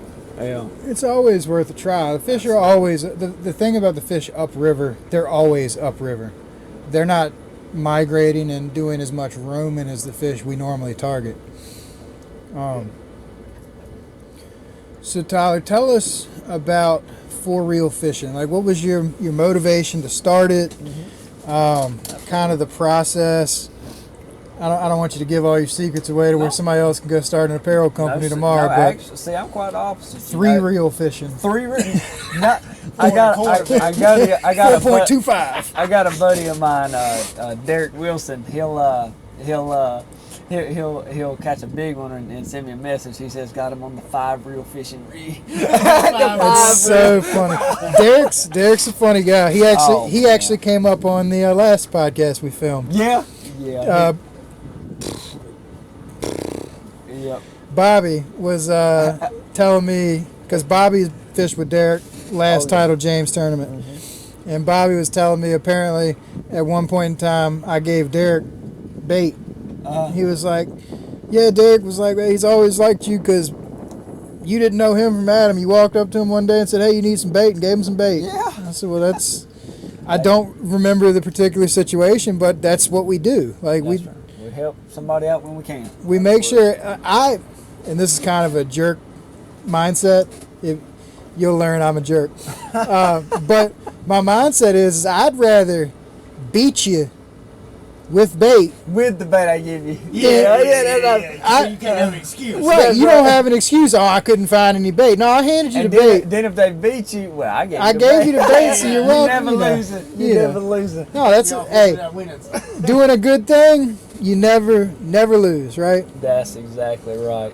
But yeah, with the brand, so I started doing TikTok early January of 2023, and it's amazing how time flies. Here it is, January 2025, already 2 years in, and starting to do some live streaming while I'm fishing and stuff. Man, that is definitely a fun time, whether you're catching fish or not. You got a good crowd of people that come in and just chit chat, and they'll stay with you for hours and hours and hang out. Whether you're catching fish or not, they're just hanging out with you, and so over time, I really enjoyed that, and really enjoyed doing TikTok. And over time, as time went on, I remember just one day I was on the Cape Fear River, and I had my live stream set up, and I was fishing, and somebody just commented up there, Tyler, you ought to start you a fishing brand. I was like, yeah. I was like, okay. I said, yeah, what are you thinking?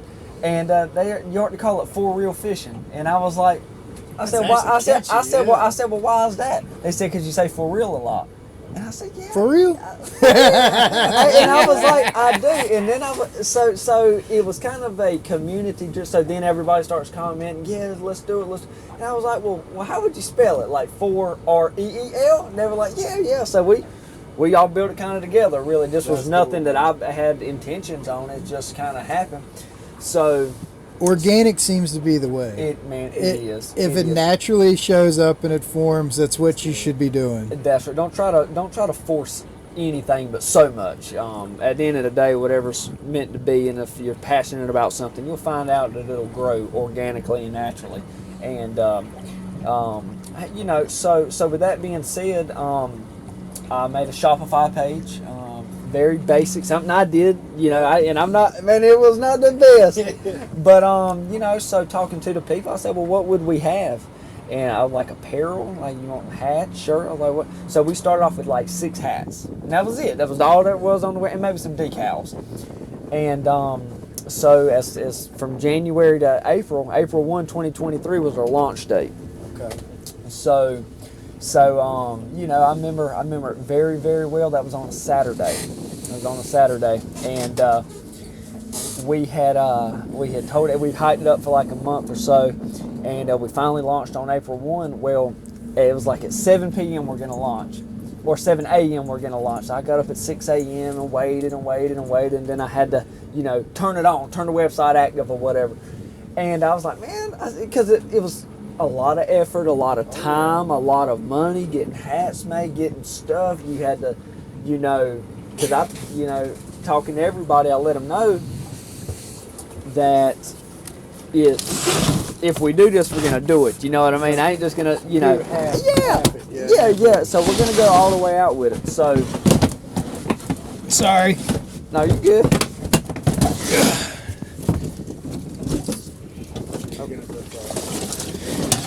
Pause. Yeah. Time out.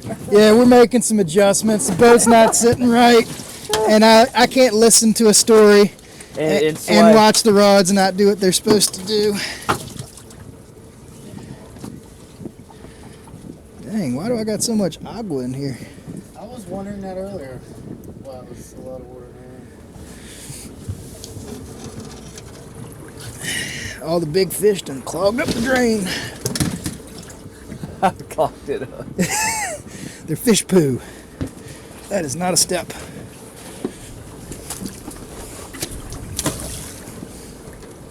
And this is great right here too. It's good content too, because now you can see, everybody will be able to see how the boat from the cameras up here is swaying real bad. But I think they'll be able to see that once this opens up and pulls, it'll be more consistent. Maybe a little sway, but I think it'll be much better.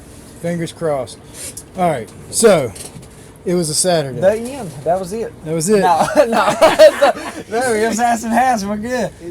No. So we launched that morning, not anticipating. I didn't know what was going to happen, and we sold out of hats. So the first day we had over 60 orders, and it was all just hats. And all you had was 6 hats. Just 6 different SKUs. Oh, No, okay. 6 SKUs. Okay. But I was gonna say, man, you about 54 hats shy, brother. For a little quick math. So we had 6 different SKUs of hats. So through that time, showing everybody, y'all like this hat, getting the community, because it's really a community-driven brand. Yeah. It's it's for all the anglers. So it's, so after Four Reel Fishing had that moment, it become still, you're at this point of, okay, well maybe,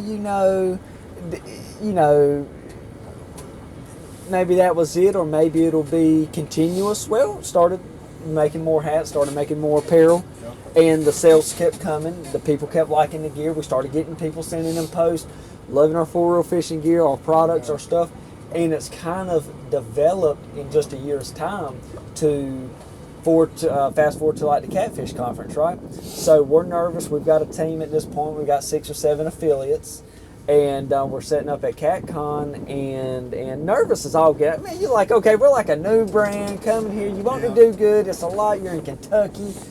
And You've got a lot invested just to be there, because you have to buy the booth, you have to buy the table, you have to pay. You have to pay for your space. You have to pay. Yeah, you have to get your apparel there. You have to get your bodies there. You have to. Yeah, that's 100%. So much overhead. Yeah, man, exactly. So it was a lot to invest, but through this time frame and notifying the community and stuff on the fans and followers and friends and family on TikTok or Facebook or whatever platform, that hey, there's a conference, we'll be there, we'd love to meet you. And that personally for me was a point of, this is going to be something or it's not.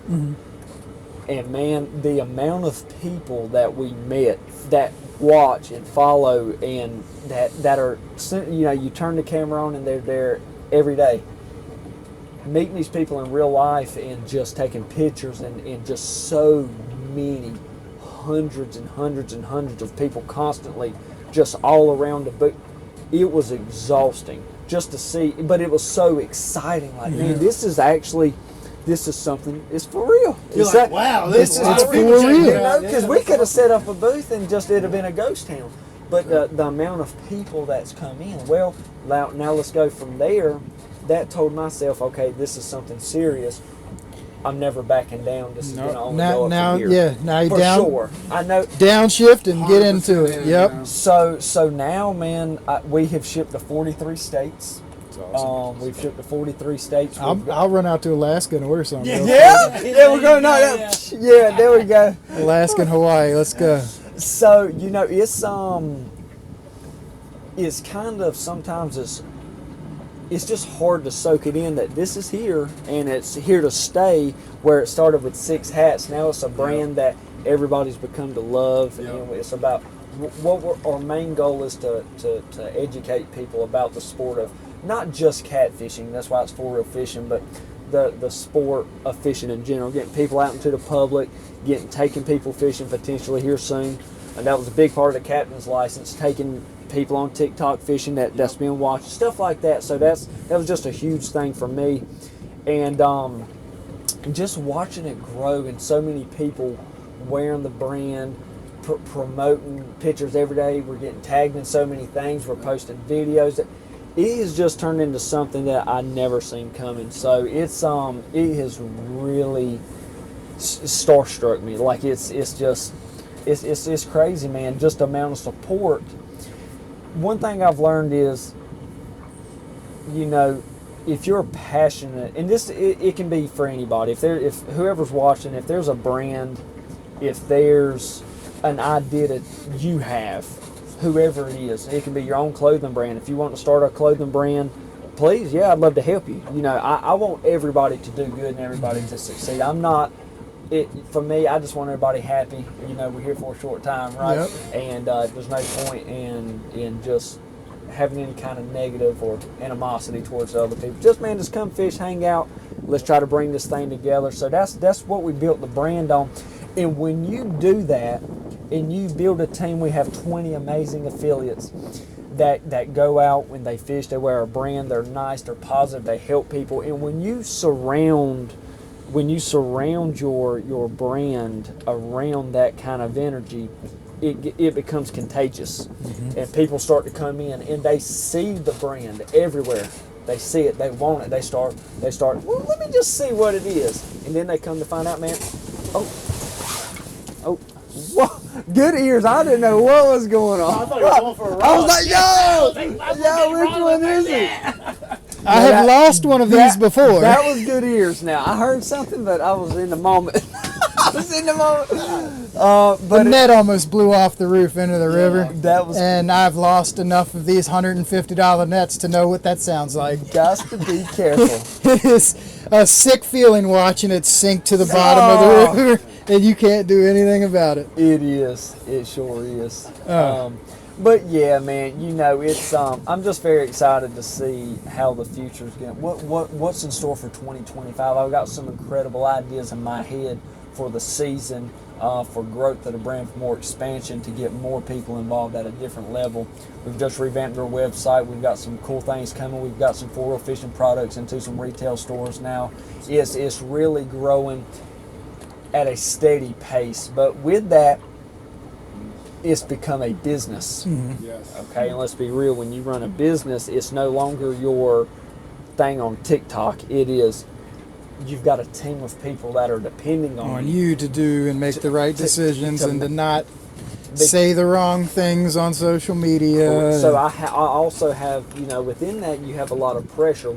Every time I do turn the camera on, you've got some people, and just as how it is, you've got people that troll you and try to get you to say something or whatever it is. There's people that try to harm you, but as long as they're just mad at themselves, though, right? Isn't that the real evidence of trolls? Like, a lot of people say don't read the comments, but when you're a certain size, when you're smaller creator or you're smaller, you have to read them because, well, you're looking for hopefully constructive criticism.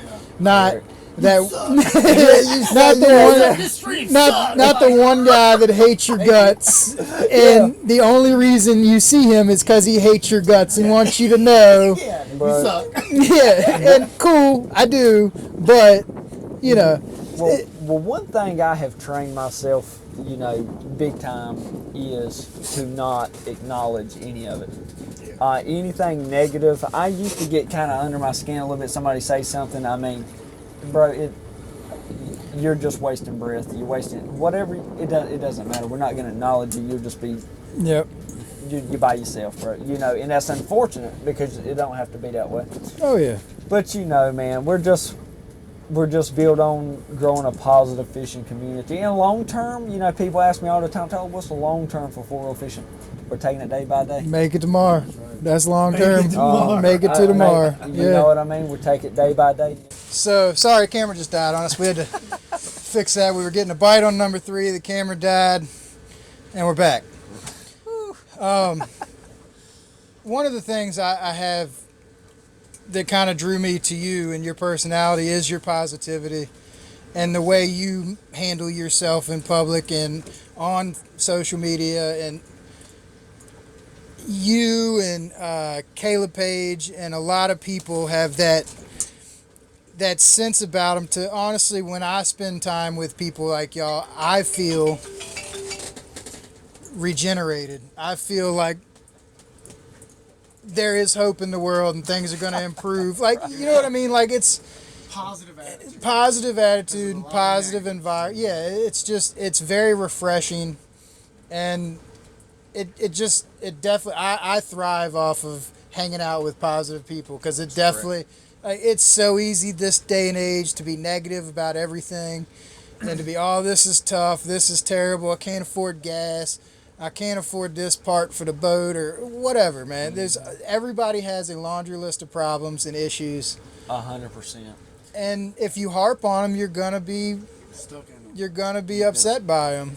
And You're absolutely right. Absolutely right.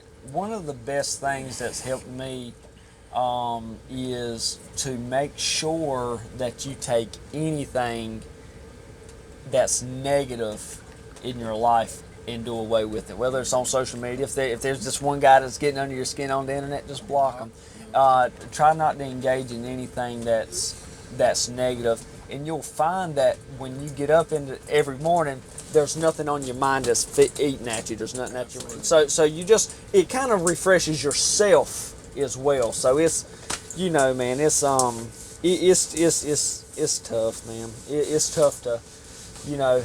And like we're talking about with the brand, sometimes there's decisions we have to make that, going back to... well, you just had a big decision that you had to make, right? Because you had some apparel that came out not to your standards. Man. Yep, exactly. So we've been working with a manufacturer for a little while. Overseas, trying to get some apparel in, and we wanted our own brand, right? So we wanted, when you buy 4-Wheel Fishing hats, shirts, hoodies, we wanted you to know that this is our shirt. So when you look in the tag in the neck, it says 4-Wheel Fishing. And for a little while, that was working with a couple of things. Well, we got burned really bad. So we made this big order right here before Christmas. And we launched our new website.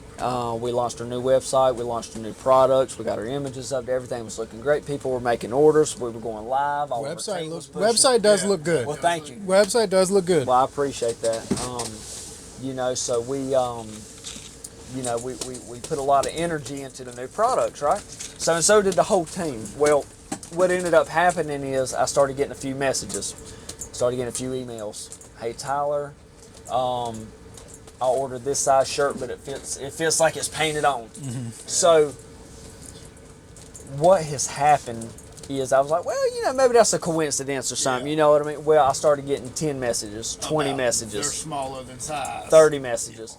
So all of these sizes are wrong. So what I had to do, of course, I made it right with every single person, no matter whether it was give them a complete refund or tell them to keep the shirt, I'll send you another one as well. So whatever I had to do to make it a great experience for the customer.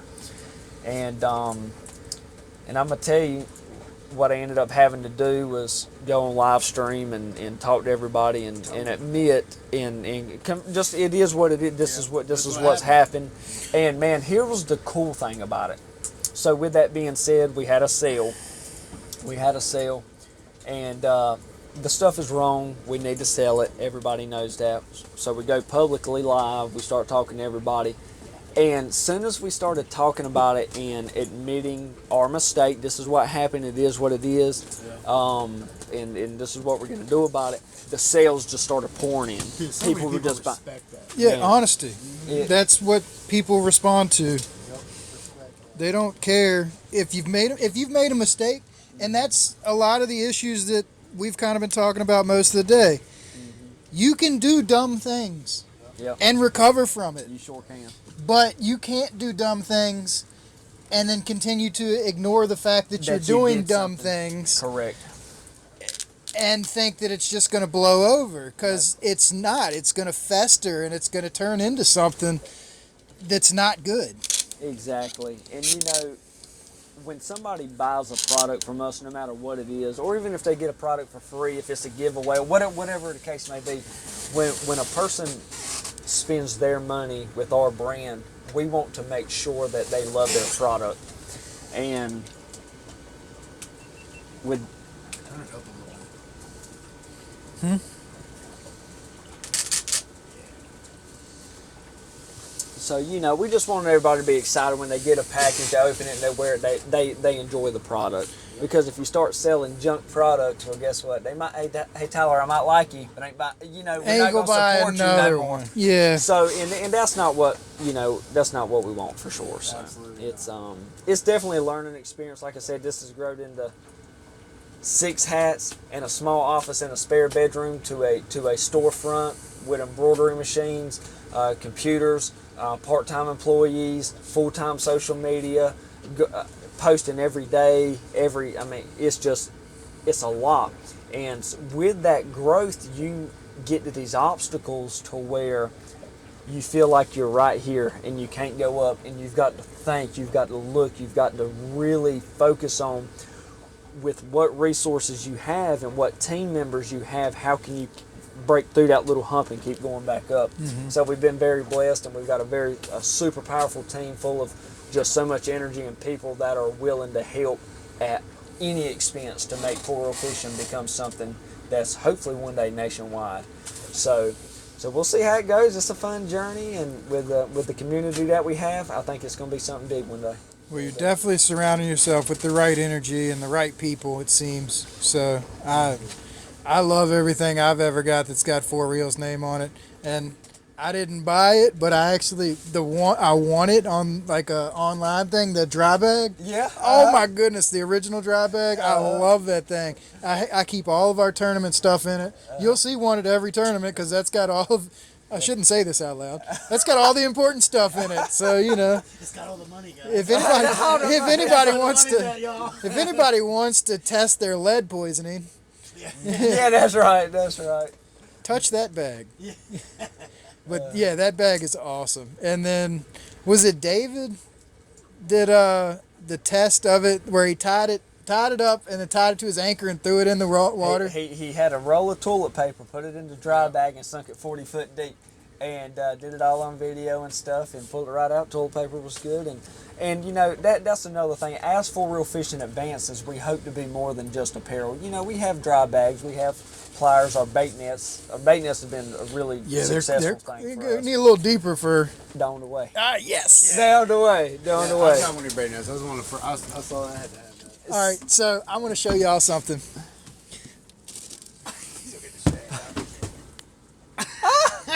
I don't try to give Tyler a lot of crap about their bait nets, but this shed would not fit in one of their bait nets, I can assure you. Maybe half of them. Yeah.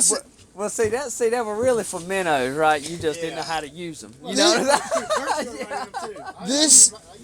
This is a 17 and a half inch shed. Good God. So it's understandable that bait doesn't fit in your bait nets. 100%. But that's more for like your live bait, your perch. Well, brim and stuff like smaller hand-sized fish. Minnows. And minnows and Yeah. for sure. I was about to say I use mine and they're fine scooping perch. So we just kind of redesigned them a little bit, gave them a little bit different look, a couple other features and stuff. But what you'll notice is the hoop size is twice as big. Nice. All around, a little bit deeper mesh too. So I think you're gonna really like that. Take notes, fellas and ladies and gentlemen. He takes notes from his complaints or his Absolutely. his folks, because I definitely complained about the size of the listen, hoop. When we set up at the King of the James, there were so many people to pick up the net, and they're like, man, only if it was bigger. And I'm like, okay, this can't be a coincidence. Yeah. Now, I've heard this about 20 times today. Well, I've been hearing that my whole life. Yeah. It could be if it was a little bigger. Just a little. So And y'all were awesome. Y'all jumped on board to help us with Kings of the James this year. Man, look, and we appreciate the opportunity. Well, if y'all would like, we'd love to have you back, and Oh, man, we'll see what we can do for absolutely. 2025. I'm working on the new logo, Hey, so man, I'm super excited to see it. that's something we've done every year. We change our logo for our Kings of the James tournament, and I know people that have fished every single event, and those hoodies and T-shirts are like gold. Yep, They got to s- have them, whether we fish it or not. I need a hoodie They sell out. every time. I don't even know if I should tell anybody this. I've got one extra large Kings of the James hoodie from 2024 left. Yeah. Well, because I okay. put an order in early on when it was all pre-orders, and I ordered Taking myself bids. one, my daughter one, and my wife one. Uh-huh. My wife has not touched hers, so there's a good chance. There's a good chance that one will be up for grabs at the Tidal James Catfish Club Veteran Charity event in April. Okay. Anytime I end up with something like, and it's bit me it's bit me a few times where like I had a couple of collector's editions Big Cat Fever rods, Yep. but they were medium heavies. Out here we have to use heavies or extra heavies, so I donated them to the event. Whoever got them loves them, That's right. That's right. but it took me 2 years and quite a bit of money to acquire another replacement for those, just so I had the collector's just item. I got them. That's right. But always look for cool stuff like that in our veteran event, because basically if I end up with something that I can't use, even if I love it, I will donate it to that event, because it's such a good cause. We're getting veterans back on the water, back out fishing, and it's just a good day. So I always feel very generous around that time of year, and all the stuff I just kind of hoard stuff over the year That's right. to get it ready for this event. That's the same thing with me. I had all them anchor balls. Yeah, And that was solid. So I went to, I ordered anchor balls on West Marine, same one that he's using right there, right? I ordered one. Okay. Dude, they sent me like a box of 10. Somebody messed up big time. Yeah. It's like $120 a piece, you know? Yeah, they They ain't sent cheap. me a whole box. There's 10 of them. So I, sold a couple, but then the tournament coming up, I had like 3. I'm like, here, take an anchor ball. You get an anchor ball. I was just giving out an anchor ball. But Well, same type deal. I just need didn't one get or mine two. from you, Cody. Hey, I've got another one. I still got one left. Hold that for April, all right? Yeah. Oh no. That got lucky. So same type deal. Yeah. Making rods and rods you win during the tournaments, things like that. You know, Sure. great things to give back. Like if you already got sets of rods, you don't need 30 damn rods. You just don't. So you give some of that stuff. I've got a couple of the original extra heavy Big Cat Fevers. They ain't going nowhere. They ain't going nowhere. You got a hat in. I got my Squall lever wine, or Lever wine. Lever- Lever wine. yeah, I know, yeah, that one. I've got 2 of those the drag, reels. lever drag. Lever the drag. There it yeah. is. I've got 2 of those reels, one on each rod. I call them the anchor crankers. They pull them up. They ain't, got some ain't drag missing on that. them Yes, things. sir. They probably got 40 pounds or more. I know they have plenty. That's enough, I right? haven't found the limit. No limit. But yeah, man, no, that's super cool, and to do that veteran event and stuff. And like I said, man, that's just to put on, and a huge props to you, man, because I'm telling you, just running tournaments and a trail, King of the James veterans. Bro, that is a lot that a lot of people don't understand. It ain't just go put a tournament together and we're going to go fish. You can do it like that if you want to, but to do it the right way, it takes a lot of resources, power, and energy. So, man, I applaud you 100%. And because, golly, you run the most successful tournament on the James River. You got a very successful trail, and you've got a tournament that pulls over 100 boats. On the, that's amazing. I want to get to Ice Bowl level, though. I want 200. I don't know how I can get it. Like, see, Ice Bowl has that cool feature where that is the body of water the world record has been It's like, caught in twice, essentially. this is why you should fish it. Yeah, so like they've got that little wrinkle, and I'd love to get Michael on here. I don't think I'm gonna have time to get him on and get an episode before the Ice Bowl this year. I'm sure But he's slam. honestly, our first year at Kings of the James, we used the Ice Bowl scales. So it is also very refreshing that this community will help each other out in times of need and stuff like that, because I don't know, the world has shifted, and it's still good to see people willing to help others out with no actual expectation of, reciprocation or return. Correct. That's exactly right. It's hard to come by. Not in the catfishing world. Yeah, catfish work. Yeah, no, you're exactly right. See, it's a good community to be a part of. Well, and that's one of the drives to do this podcast and to do this show is to highlight the good people and the cool folks and the stuff that, like, we might have been screw ups at one point in our lives, but we always had good intentions. If we were screwing up, it was probably for a good reason. I had to do this to fix that. Yeah. Somebody had to rob Peter to pay Paul at some point, I assume. But it's just one of those things that I want to highlight. One, I want to highlight our river and our fishery. Absolutely. Because of how special it is to us. But the community around it. Now, don't get me wrong. I make the joke all the time that catfishermen are like high school girls.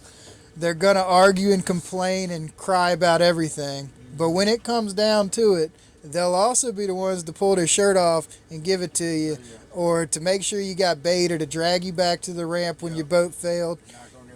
It is definitely a camaraderie and a community that we're trying to build and improve. 100%. Like I want everyone to succeed in their own way, or whatever way makes them happy. Correct. That's right. And let's do it. Like, I don't know. There's so much potential and there's so much opportunity, but a lot of the stuff gets left on the table because folks are squabbling over scraps. The stuff that don't matter. Right. Stuff that don't I don't matter. care what rod brand you use. Is it the one that you like? That's correct. Is it the one that you could afford? That's right. Perfect. That's all that needs. Oh, that looks Come on, interesting. stop swinging, boat. Oh, no, he's going. No, he's got it. He's got it. Go ahead and get him. He's got it. And he's on. That might. Oh, don't let go of that one. Did he spit it out? I think so. No, dinky dude. Keep on him. He might be swimming towards us. I think he's just so big and so quick. Yeah, he's so fast. He's just swimming at the boat now. Hey, man, that's how easy to catch some predators up here, man. Dang it, Bobby. He'll be under the boat before you can even crank up to him. Yeah, No. that's why you got to get rid of those.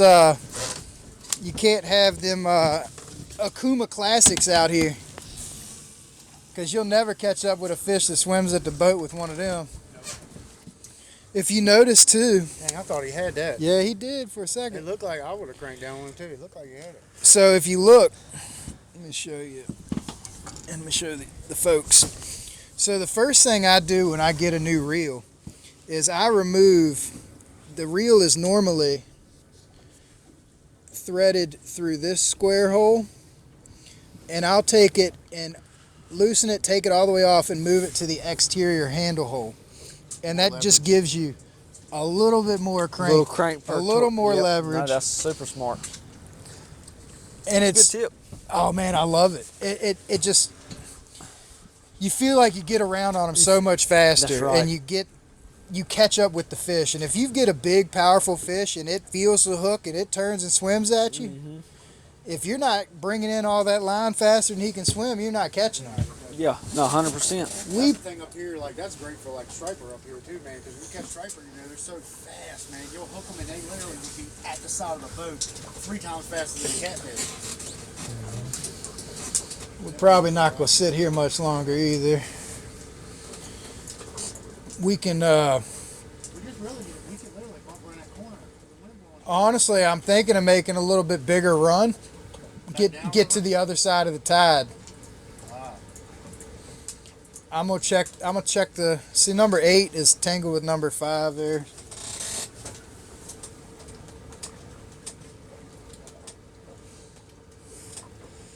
Oh, that's cool.